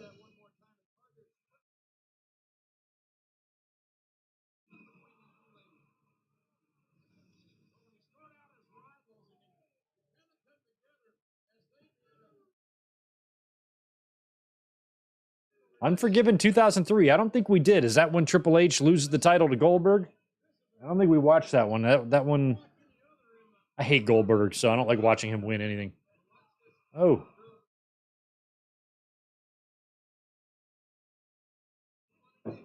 These girls at home aspiring to be divas? Yeah, some of them might be in WWE right now.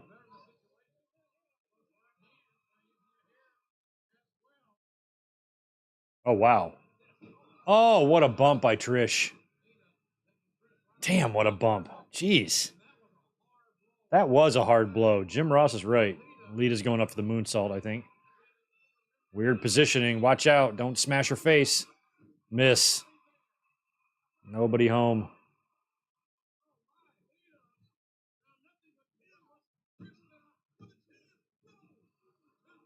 Kick out.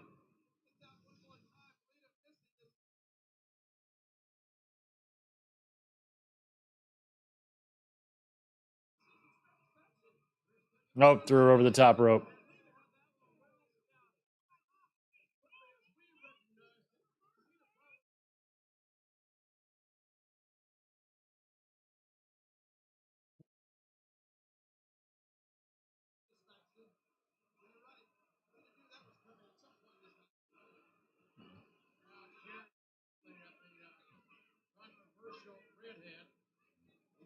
The controversial redhead.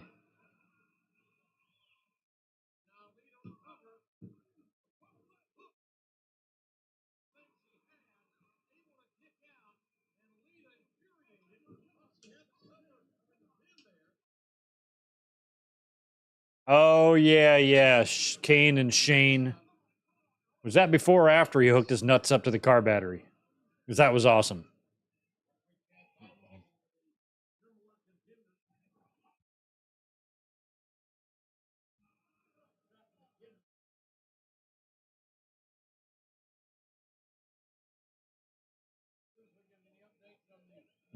Yeah, maybe it's Triple H's body oil. I don't know. It feels like they were using that to clean off the outside or something. I don't know, but it looked very greasy out there. Slippery.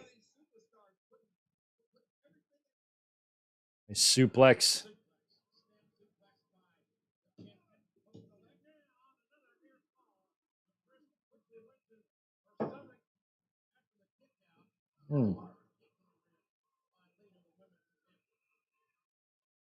Oh, yeah. Unforgiven 2000 would be good. I think we talked about that one before. I remember that. That's when Austin debuted. Or not debuted, returned.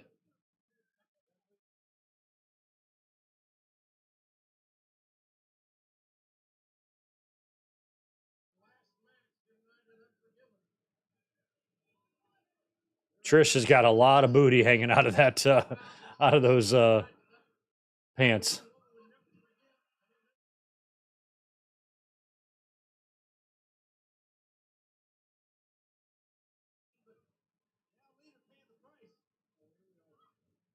I can't remember. There was nice neck breaker. There was a match. I know we've watched it because I have a memory of it. China has a wardrobe malfunction too. During one of our watch-alongs, I remember thinking, I'm like, oh, that's got to be rough to get through.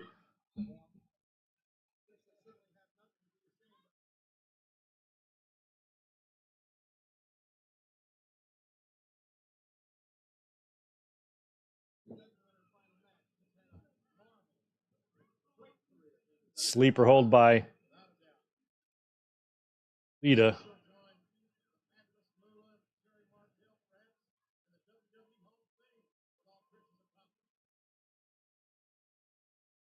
Trish trying to fight out of it. She's got wardrobe problems, or she's taking a beating. She's taking a lot of bumps.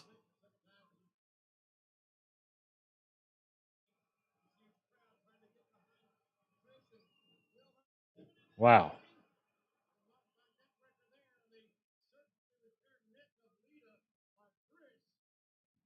Oh, it was WrestleMania 17. Okay.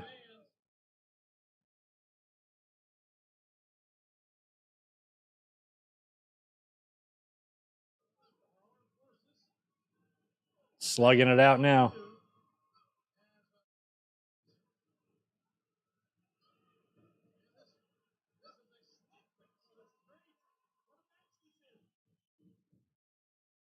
Oh, this elbow by Trish. Oh, caught her flush. There we go. She's going to hit it this time. Oh, jeez. Lita almost came down wrong.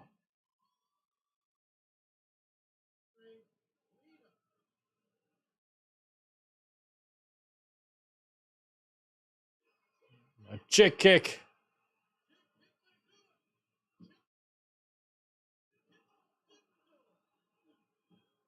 Yeah, I think I thought maybe Trish got injured in this, but I think it was just her eye makeup was messed up.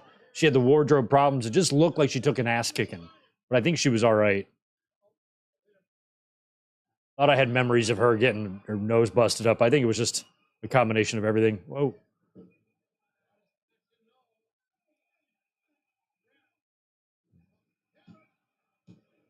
Nope. Yeah, she goes sharpshooter, I think, right? And look at the crowd. Look at the crowd pop for that. I did think that was a nice touch.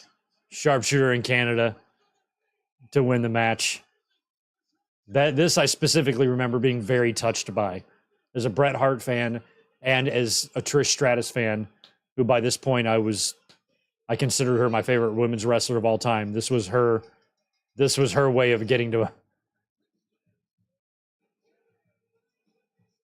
Good job, Trish. I was like, she did that for me. I swear she did that for me.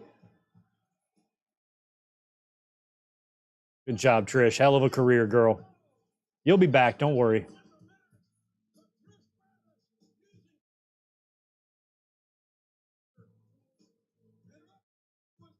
In 2006, Bret had already came back. He just went to the Hall of Fame.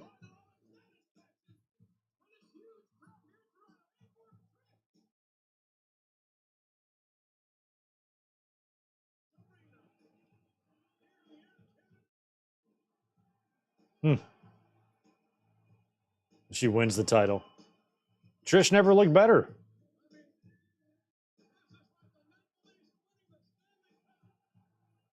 This is like the Maple Leafs winning the Stanley Cup. Maybe not that big of a deal, but close.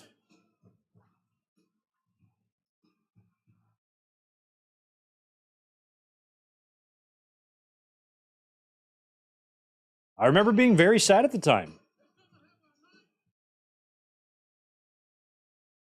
Look at Lillian. Very happy for her. A lot of people were sad to see Trish go. I was.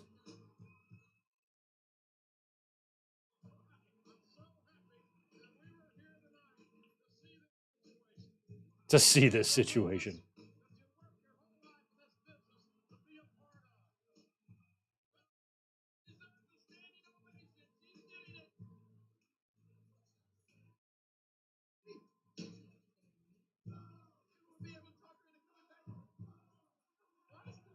I've never heard this much of Trish's theme song before.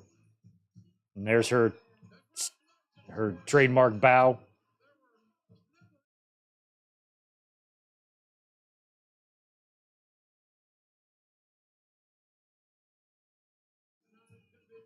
Look at Teddy Long.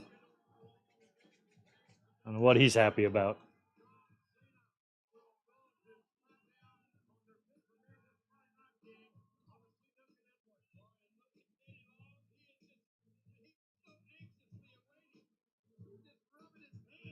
Oh my God, Teddy. Hey, it's Rob Grisham's. Who is your guest, Rob Grisham's? Oh, Randy.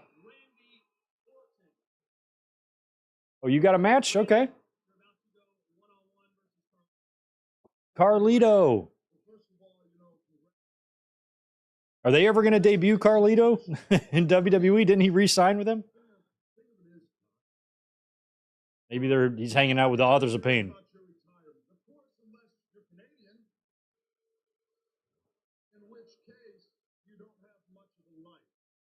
Oh. Are you making fun of Canadians for not having a life? Bitch, you're from Missouri. Who you throwing shade at, Randy Orton?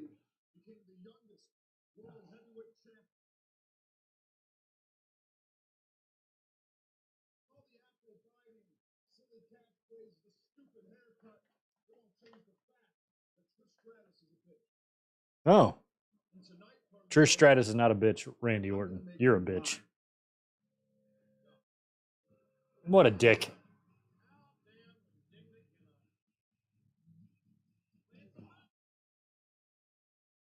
So is Carlito babyface, I guess, then? Is that what's happening here?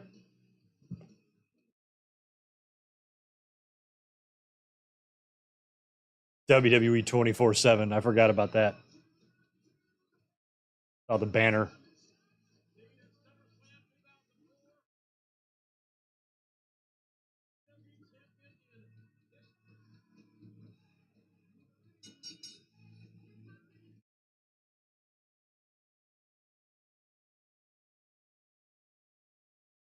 Yeah, Missouri.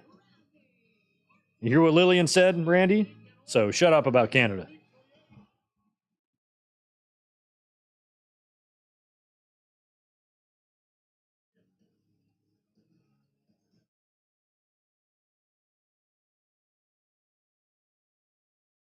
Well, I don't think Carlito's going to get the same pop here that he got at Backlash this year. I think it's going to be slightly less loud.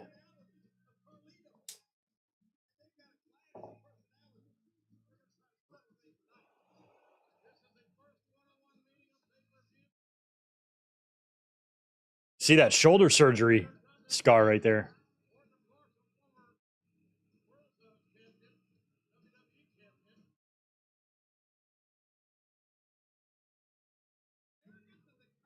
Oh, yeah. This is a month after the Hogan loss. I forgot about that. Can't believe they had Hogan come in and beat not only Shawn, but Randy Orton back to back SummerSlams. Insanity to me. What the fuck were they thinking?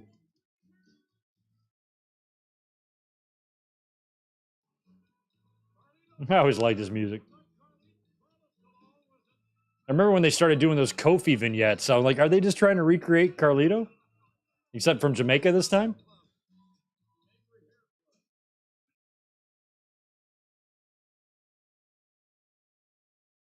Carlito, Carlito. I love that part of the song.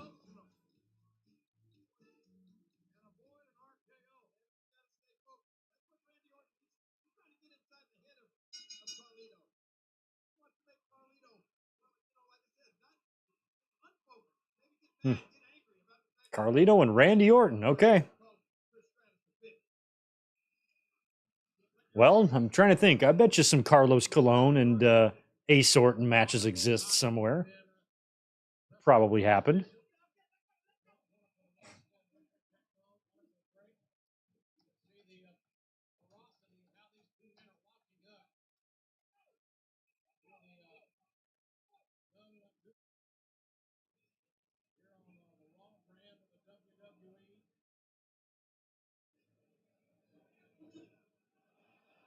Hmm.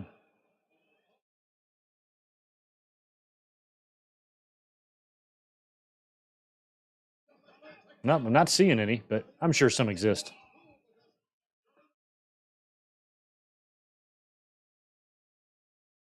Yeah, Hogan's been on a podcast tour. What's even the point of listening to a Hogan guest appearance on a podcast anyway? Knowing that it's going to be 110% lies.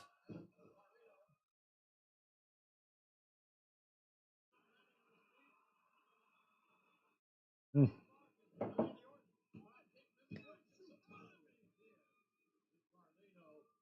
I mean, I feel like after Orton took a loss to Hogan, he can't lose to Carlito here, right? That's not cool. All right, Dallas back with the ball, beginning of the third quarter. And they're moving the ball.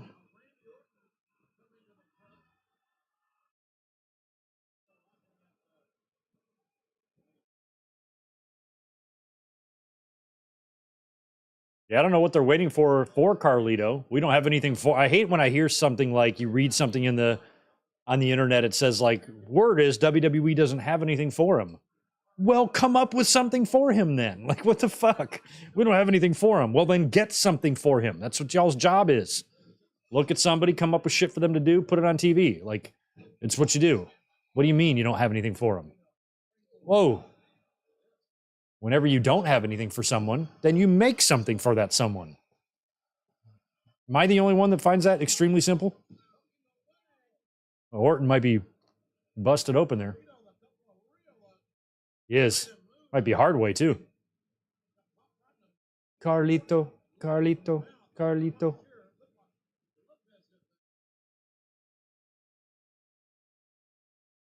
Hmm. Might have just bit. Oh, yeah. I bit a chunk out of my cheek a couple weeks ago. It's just finally getting healed now, but that hurt like shit.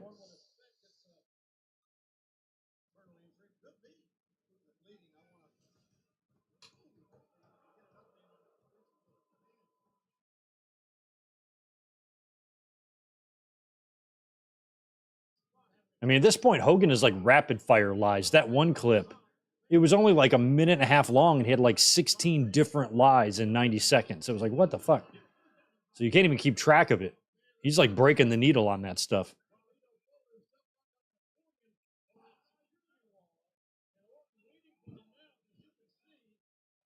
Why do you always have to be folded up like an accordion? Why can't you be folded up like a piece of paper? Or like origami? Why does it always have to be an accordion?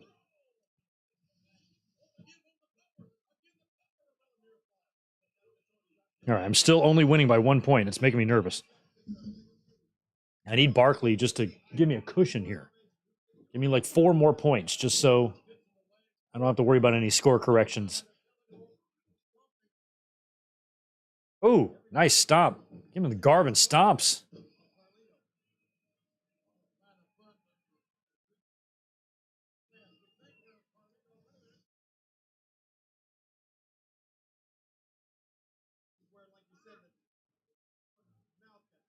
Oh, right there?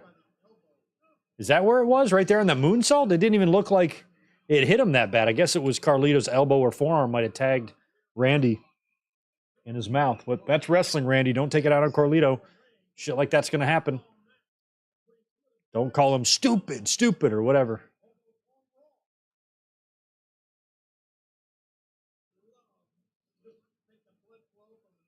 Yeah, exactly. We are pro wrestling. He must be going on podcasts that wouldn't know to question his lies. But if he were to go on a wrestling podcast or somebody that knows their shit and they know they can easily disprove what he's saying. I mean, I've kind of been operating under the assumption that Hogan is too dumb. Like, I don't think Hogan is purposely, I don't think he's smart enough to say to himself, these hosts don't know the difference, so I can just go out there and just lie about anything. I think that he thinks, you know, like Joe Rogan blew his mind by like Googling something.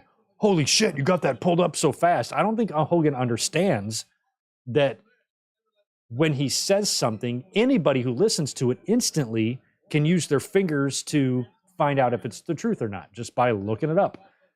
And I think he like just doesn't, I think he's so old that he doesn't realize that technology has advanced to the point where you just can't say anything that you want.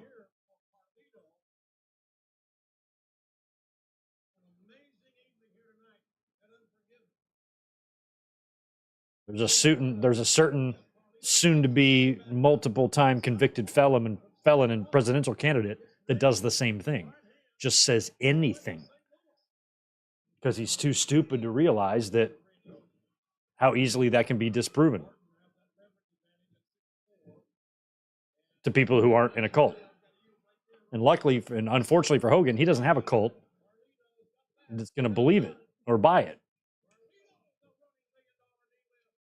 Nice. Carlito really taking it to Randy here. He's going to give Randy a good fight before losing anyway. That's good. Yeah, but Hogan is, it's pretty baffling how Hogan can say things that unless he's mentally ill and he does not know the difference between a real memory and whatever he's concocted in his head. Like maybe he really does think that he was at SummerSlam 292 and a kid died right before he won the title or whatever it is. Maybe he really thinks that. Maybe he's Mandela affected himself in his mind and he has memories of this. It's just they never happened. I mean, that's possible.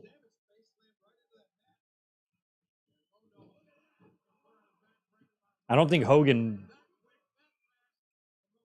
could he really be saying to himself, I'm just going to lie about everything because everybody's going to believe me?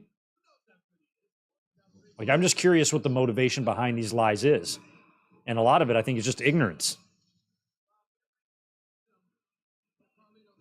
Or he's told these stories so many damn times in his head that he now believes them.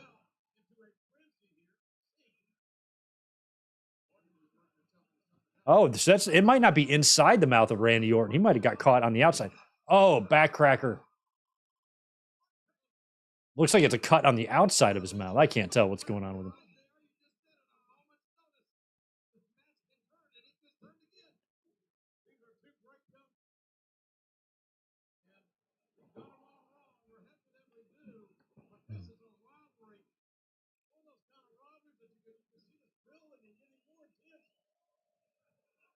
Oh,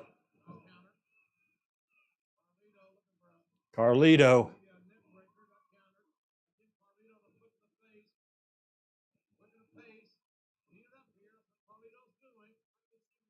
Wow.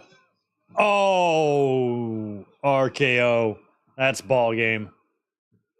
Carlito went for the springboard. That was perfect. RKO out of nowhere for the win.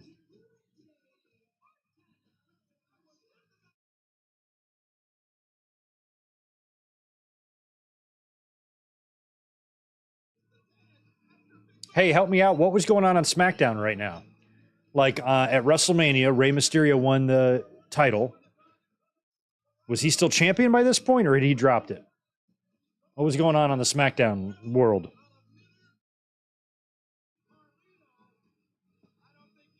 Who was champion on SmackDown? And hell, also, right? Aren't we like, this was just weeks, maybe even less, right? After Kurt Angle left. Month or two, right? He left late summer, 06. Yeah, so Angle had just bounced and pieced out. King Booker was the champion. Okay. So he beat Ray?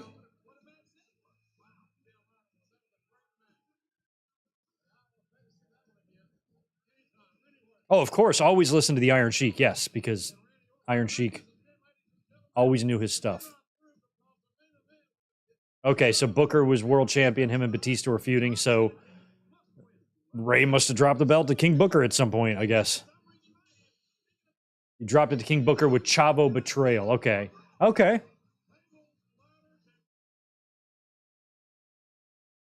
So Ray had a short run too, huh? Yeah, I don't remember. I remember Ray winning it. I remember winning the Rumble. I remember him winning the title, but I don't remember his run and how long he kept it. 33-0, Dallas. Way to go. Way to go, New York. I just love that Teddy Long has no friends. Like, how do you have no friends? It's sad. Like, JBL and Ron Simmons can't hang out with you or nothing? You got nobody else?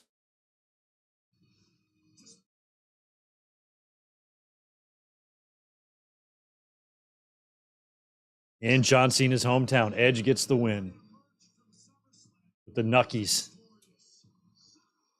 Son of a bitch. I love a good Jim Ross son of a bitch. One of the best calls.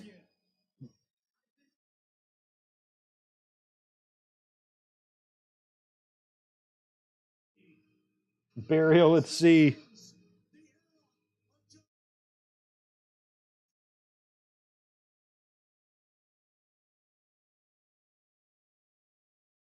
I love that he's got his spinner belt too.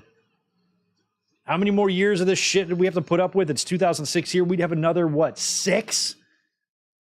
6 plus? Well, I guess that belt was only about a year or so old at this point, but the fact that that damn spinner belt hung around for as long as it did. Long Island Sound.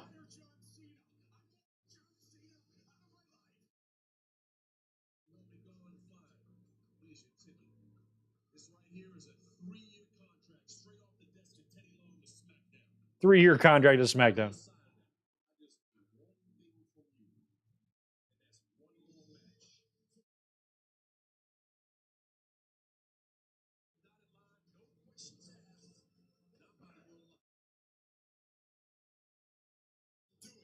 Fine, I'll do it.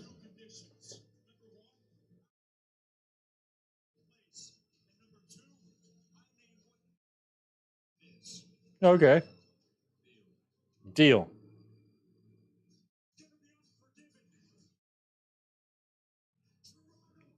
Toronto. A ladder match, because I'm kind of good at those. I usually don't lose those.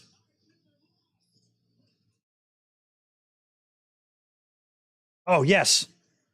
96.5 to 94. Greg is in the lead. I'm going to win. I'm 1-0, bitches. Oh, and he got. Oh, that's probably the catch that just got me those points. It was raining in New York. Here is another rock song that sounds like all the other rock songs that we use for pay-per-views around this time. These bands are a dime a dozen. Is that how the lyrics go?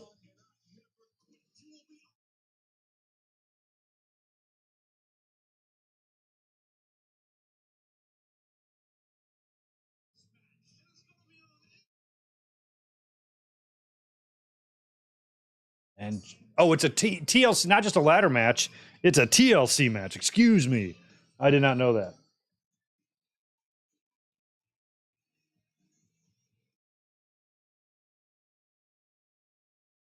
Here's an update on the sleeping guy. He's just sleeping. Stretched out. All right. Come on, Canada.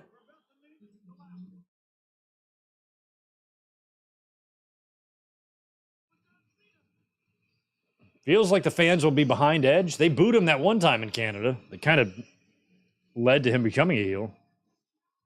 He's the champion.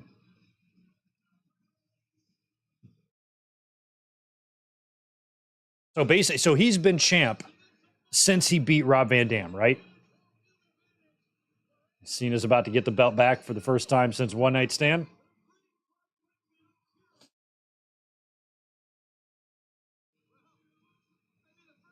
Help me out here with Edge's title runs. So he cashed in at the beginning of the year at New Year's Revolution and held the belt for a really short time and lost it. This is his first time holding it again since then, right? He's going to lose it to Cena here. And then Cena. Will Cena carry the belt all the way into WrestleMania, or do they trade it, swap it out again?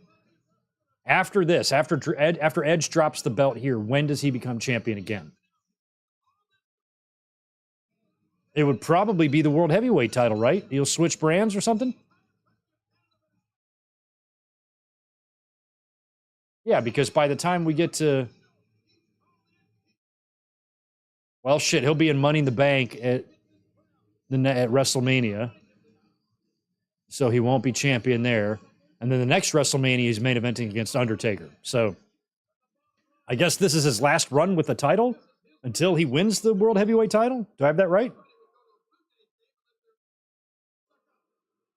Yeah, two-time champ at this point.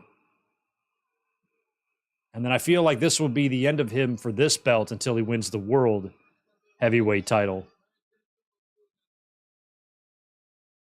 in 08 or late 07, whenever that is.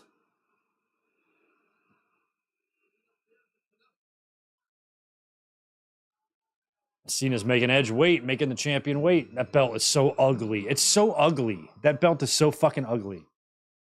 Cena is being booed.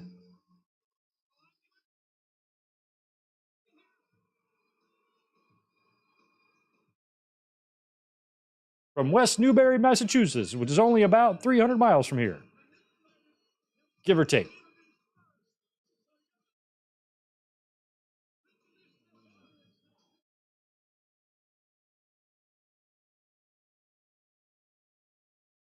Okay, yeah, so Edge would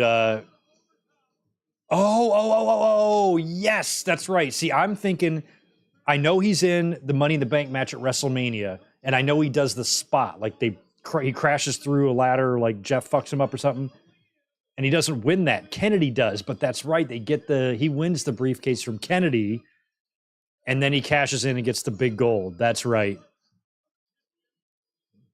Yeah, thank you. We are Pro Wrestling, May of 2007, so that must have been after he got the briefcase from Kennedy, and then cashed it in and wins. And that would put him on the other brand. Okay. That's right.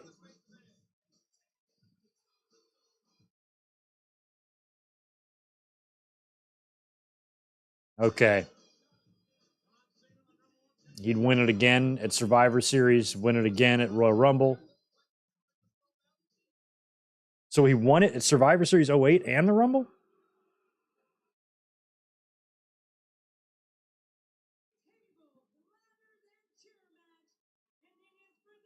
Oh, he wanted his own custom design to look like the classic IC with rated R stuff on it. WWE rejected the idea. Of course they did, because they're idiots. Sounds like a great idea to me.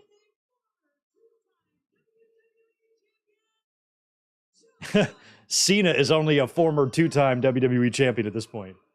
And he will go on to win 16 more. All right. While Vivian's doing the introductions here, I'll be right back.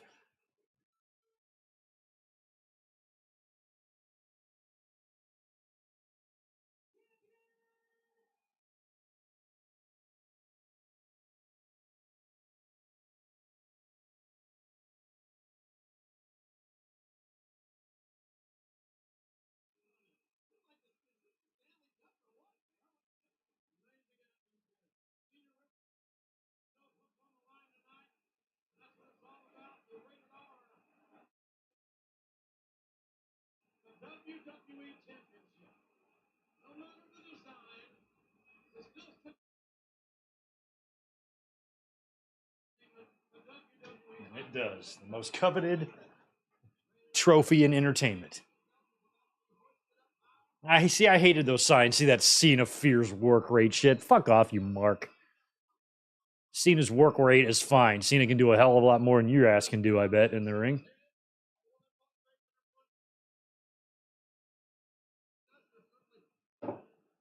You can't suck that bad when you have multiple match of the year candidates in every single active year you have in wrestling. And Cena did. Oh, a flag on Dallas. Good. Maybe New York can catch up and win this game now. They're only down by like 7 touchdowns.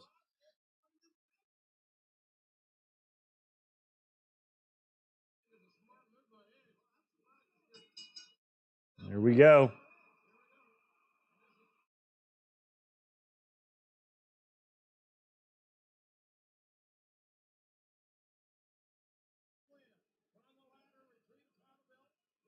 No, Cena would still be a ways off from getting that luscious bald spot that he's rocking now.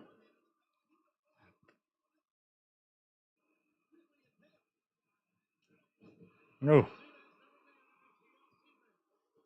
Yeah, this is Cena's first TLC match.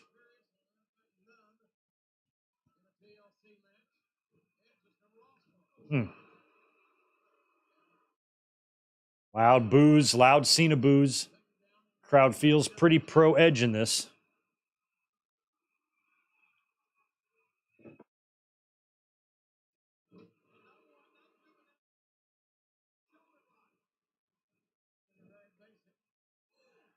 Wow.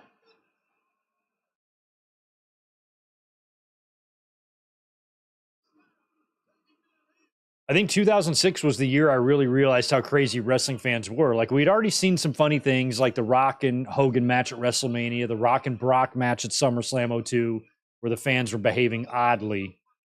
But what made me realize the fans are really out of their fucking minds was at WrestleMania this year.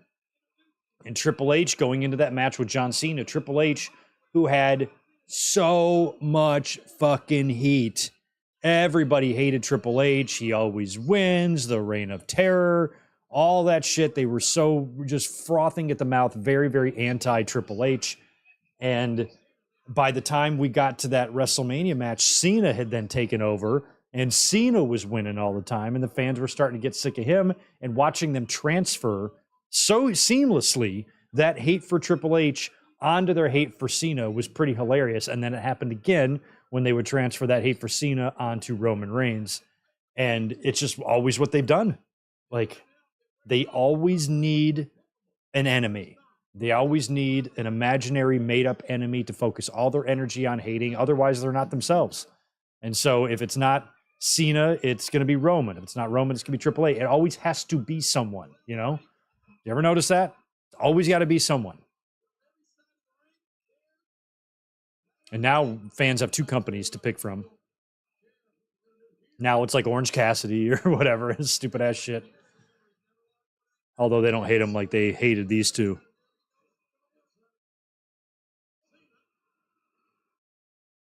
Oh. First bump? Nope. Oh.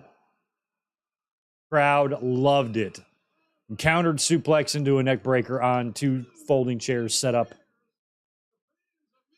Mr. Fuji is my dad sign in the crowd. Imagine how cool your life would be if your dad was Mr. Fuji. Oh my God. I'd trade both of my dads to have Mr. Fuji as my dad.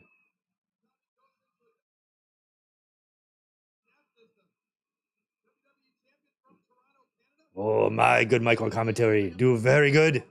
He'd like talk me up like that, the way he'd talk up his teams. My demolition. I'd be his, my good mic work.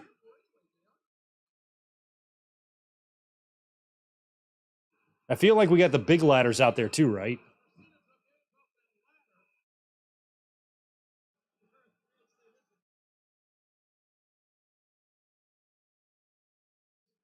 Yeah, Trayvon, you're right. If Cena loses here, he heads to SmackDown. They showed that in the video package there. Cena actually had a 3-year contract to SmackDown signed.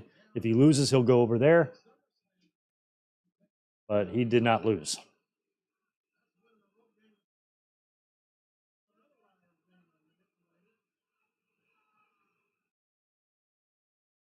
Hmm.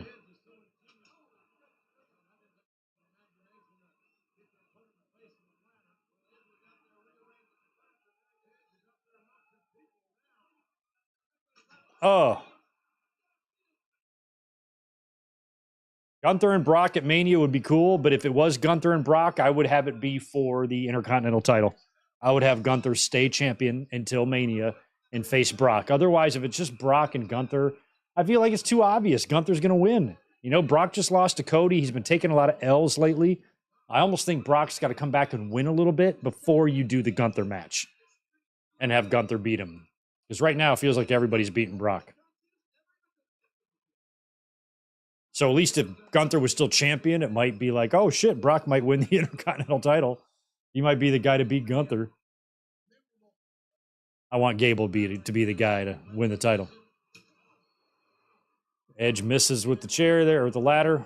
We have a table sideways standing up on the outside. The referee's fixing that. Toronto loves Cena. Hip toss.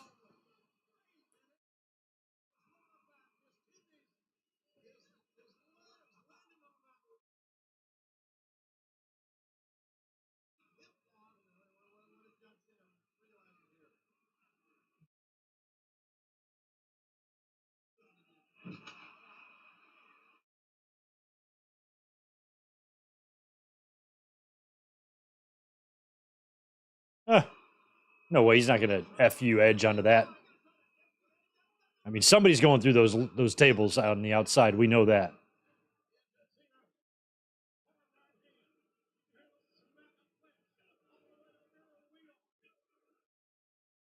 Those.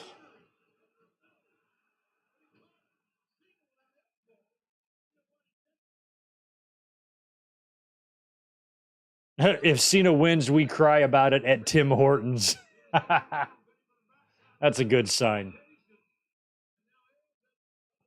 Only been to Tim Hortons like twice. I don't see what the big deal is. It was extremely mediocre at best.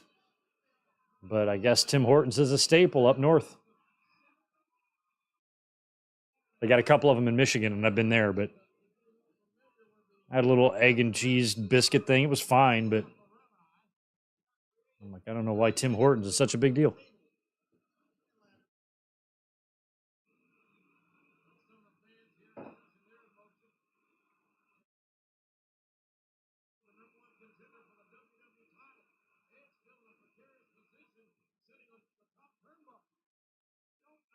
Is he going for a? Was he still? I think he was still calling it the FU at this point. Hadn't turned into the attitude adjustment yet.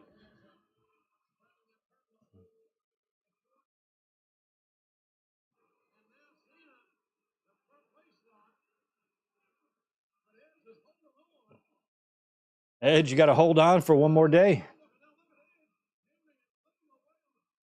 Oh no! Oh, God, that looked like shit. I think Edge was trying to do a sunset power bomb into the table, and it looked like ass.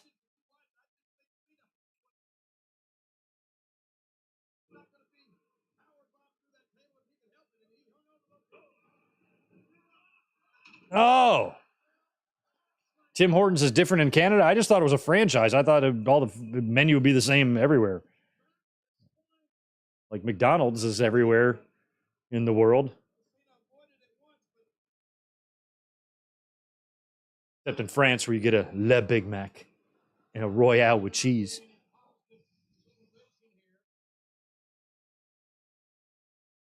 Well, that was smart audible there. It seemed like that top rope spot didn't work out so well, so they did the power slam through the table just to get the spot done.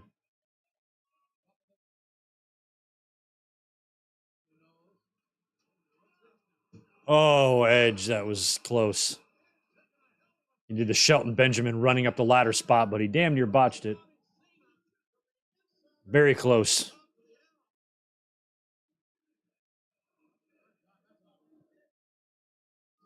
I know, and I'm pretty sure anyway, anybody live in the Northeast, anybody live in Maine? I always heard they have a McLobster at McDonald's in Maine. Sounds kind of good. I'd try it. I'd try a McLobster. Sure. I love a good lobster roll.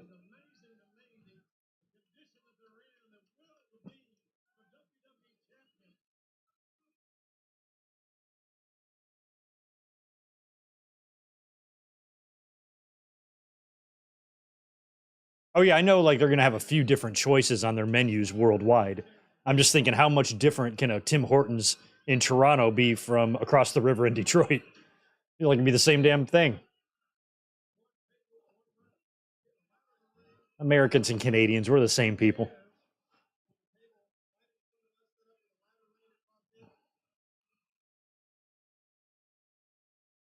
Don't concerto, Cena.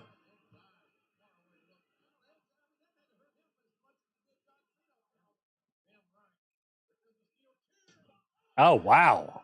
I thought Cena was gonna have way enough time to move out of the way of that. He just took it. Ugh, he's going like this with his hands. Jesus.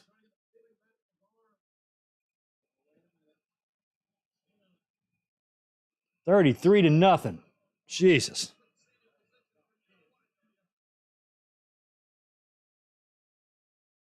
Okay, good. I'm up by almost 5 now. Oh. I'm up by 4.5 points. So I don't think Barkley's gonna get negative 40 yards. So I should be all right.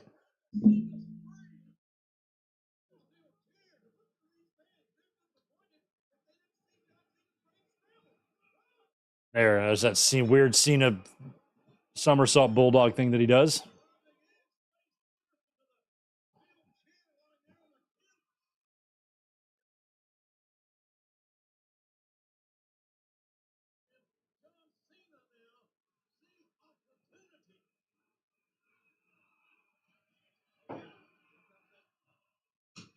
Hmm.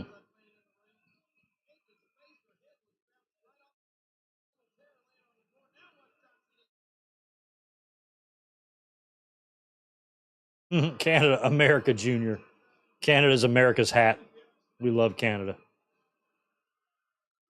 And as Dominic just found out, Canada is also part of North America, which means he's champion of Canada too. Yeah, thank you, James. They do have a McLobster in Maine, so I want to. I would try it. I would totally try it. You can't tap out. There's no. Hey, there's our thumbnail, y'all. Take it in. There's our thumbnail.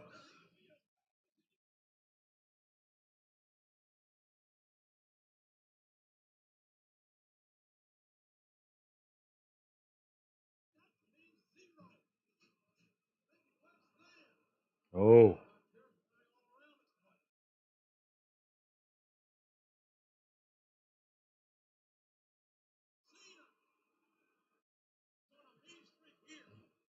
Looking back, I liked this feud a lot more than I did in real time. I mean, it was good. The rivalry was good. I mean, it was hip hop and rock and roll. I liked it. I liked the rivalry.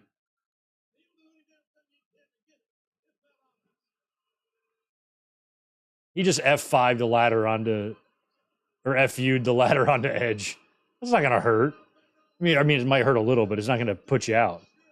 Like if somebody just drops one of those ladders on you, you're gonna be like, "Ow, fuck, that hurt," but you're not gonna be like unconscious. You'll just shove it off you and be like, "Dude, you bruised my elbow, man. What the fuck?" That's all you'll say. You won't need medical attention.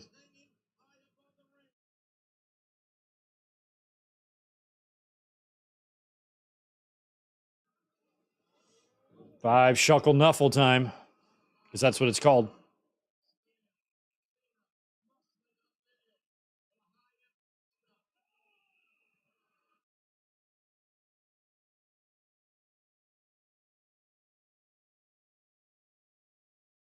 Nope, he stopped.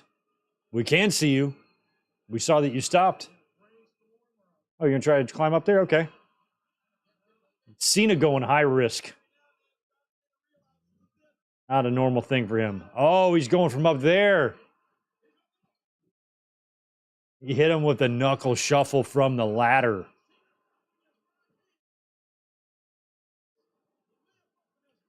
One of my favorite diving right hands was always from Million Dollar Man. He would always kind of like go like this and then kind of come over and land on you. Honky had a weird one.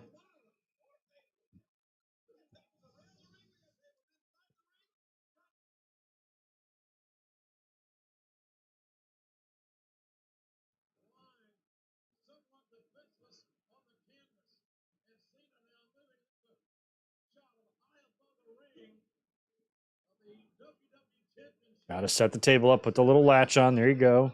Now flip it over. This is what Bray Wyatt taught Becky to do. He goes to the other side to do it. Cena, you are strong.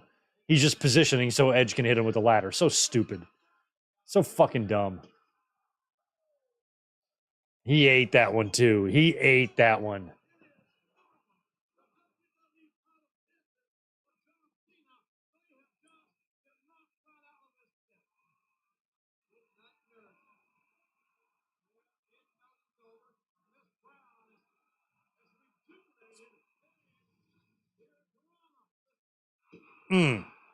What a chair shot.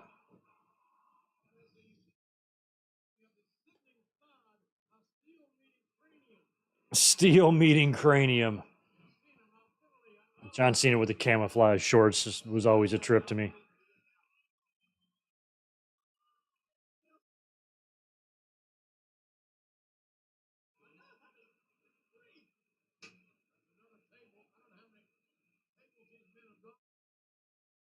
But people help me out. People who are in the military or who serve in any capacity.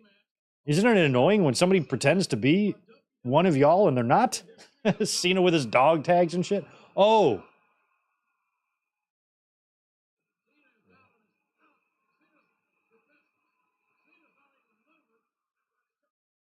Oh, God. Is he going to hit this or? This is where if you land wrong, a shard of wood could do some serious damage to Cena's body. Oh, he's out.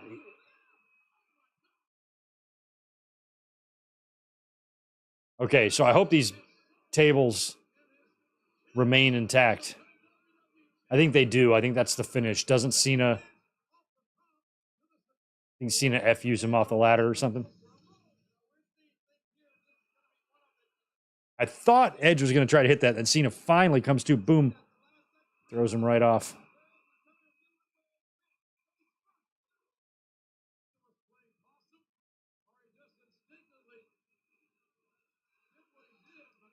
Oh, you got to get more. Is there another one? Another big ladder?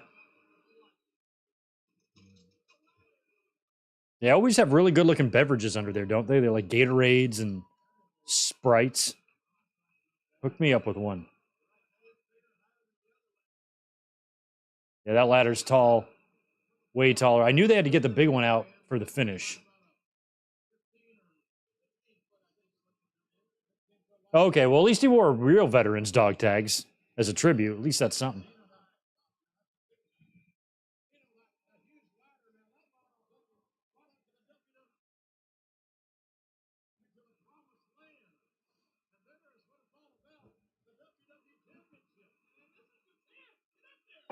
But just the way the Cena came out every match and like did this and all that, it was just stop.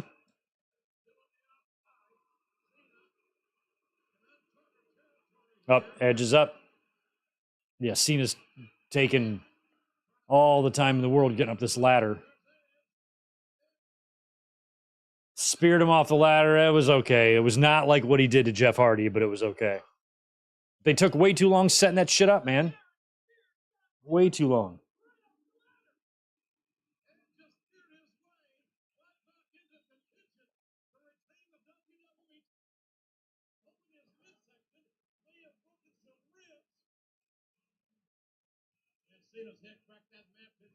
Hmm.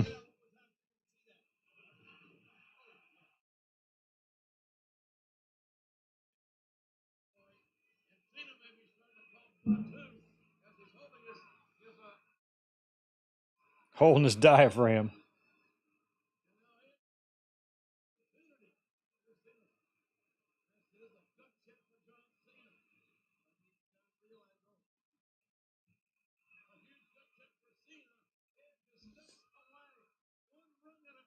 One rung. Come on, Edge.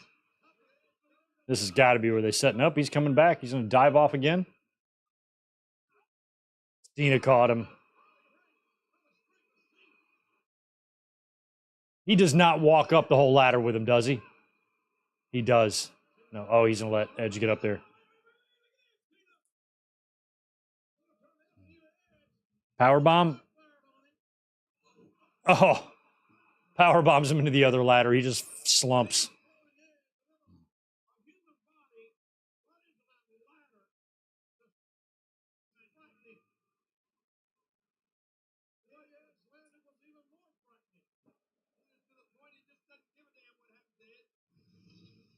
He doesn't.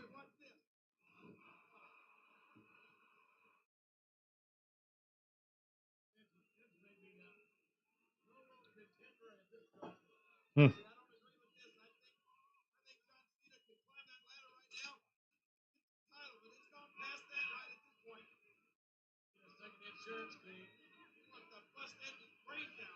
Yeah, I think that's what he's going for. Oh, that was so lame. That was like the lamest chair shot I've ever seen. Lame.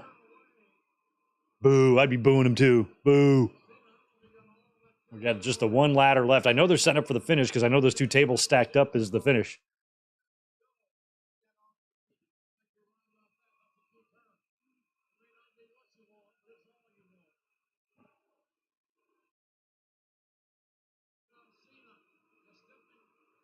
Dude, the first tributes to the Troops show, maybe. I hated those shows. Nothing against the Troops. I just didn't like the shows themselves. Oh, look at Lita. I was about to say, I felt like, oh. Oh. I had no idea Cena took a bump like that before the finish. I was like, how do they get out of this? He's about to touch the championship, and then finally Lita shows up. That devil woman. What did JR just call her? That gypsy woman.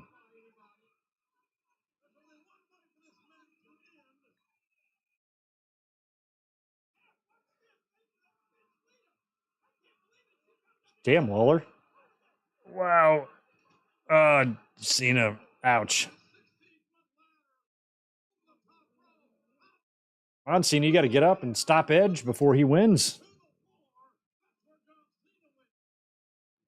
Oh, it is 39-0. Jesus. Probably going to be 40-0 after they hit this extra point.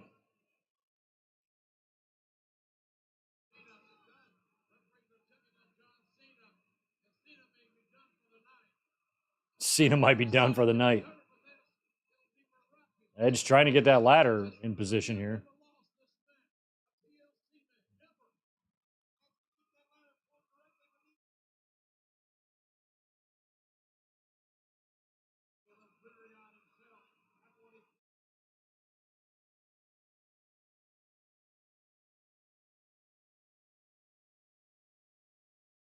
Come on, he's getting up. He's coming back.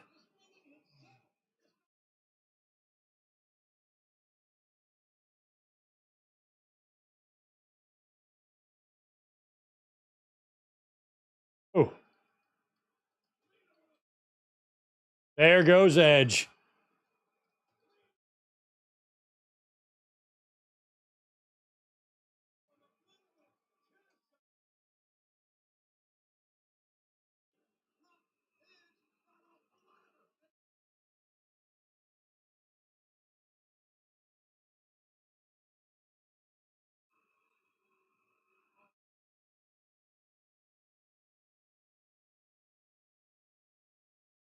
Oh, he's going to F. Oh, wow. It's already been quite the night for Lita. F you to Lita. Oh, and then what happens here? How do they do this? Because Cena isn't going to want to put this back together, is he? Because then it's going to... Is he going to put it back together? Is he going to build the fort? Oh. I'm surprised Cena is putting that back, like, because... Oh, okay, he's going to make it look like he's trying to plan something. I'm like, otherwise, you can't do that. I thought they were just up on the ladder, and then Cena was like, oh, look, now he's, like, trying to decide. Oh, smart. Smart of Cena. He had to put the table back up, so he made it look like he was going to go get Edge, and then realize that, well, he's already incapacitated. I can go up and get the belt. Like, it's little things like that, because otherwise that would have looked really stupid for him just to put the tables back together and then climb up. That was definitely an audible by Cena, because they didn't expect those tables to fall over. Here comes Edge. Now we're going for it.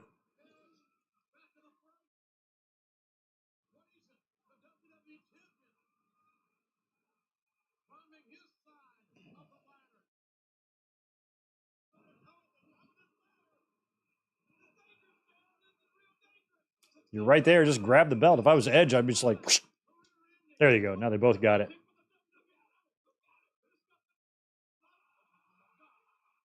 Oh, God.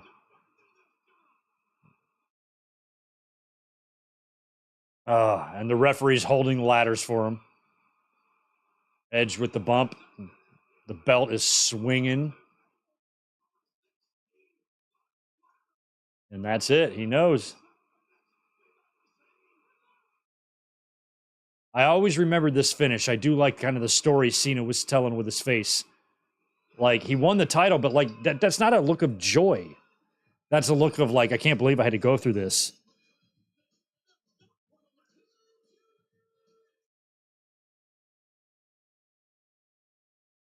Like, this was crazy. I do like that. I always remembered that and have that as a positive memory from this match. It's just kind of remembering Cena's reaction to it all.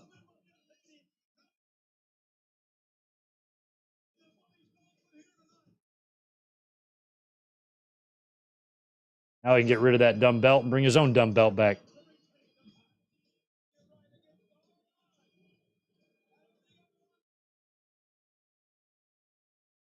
Oh. Was that a fucking fumble? They just fumbled the ball now?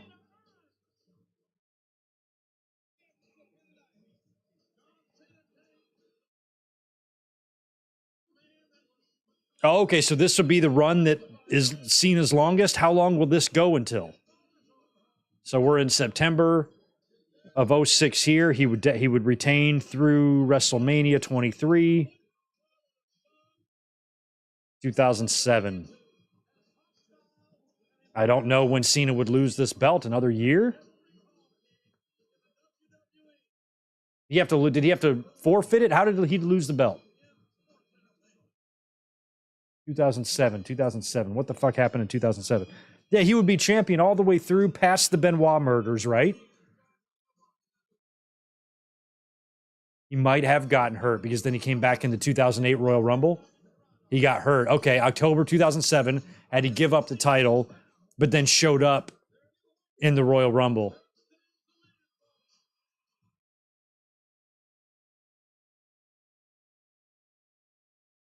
And I don't remember if he won or lost the belt. I feel like he lost. I feel like he did not win the title at WrestleMania 24. Wasn't there a triple threat or something like that he was involved in? Oh.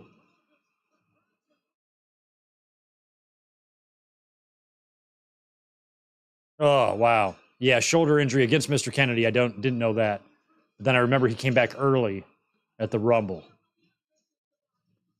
Wow, so that sucks. So he held this title for a year, for 15 months, and never even properly dropped it. That's crazy.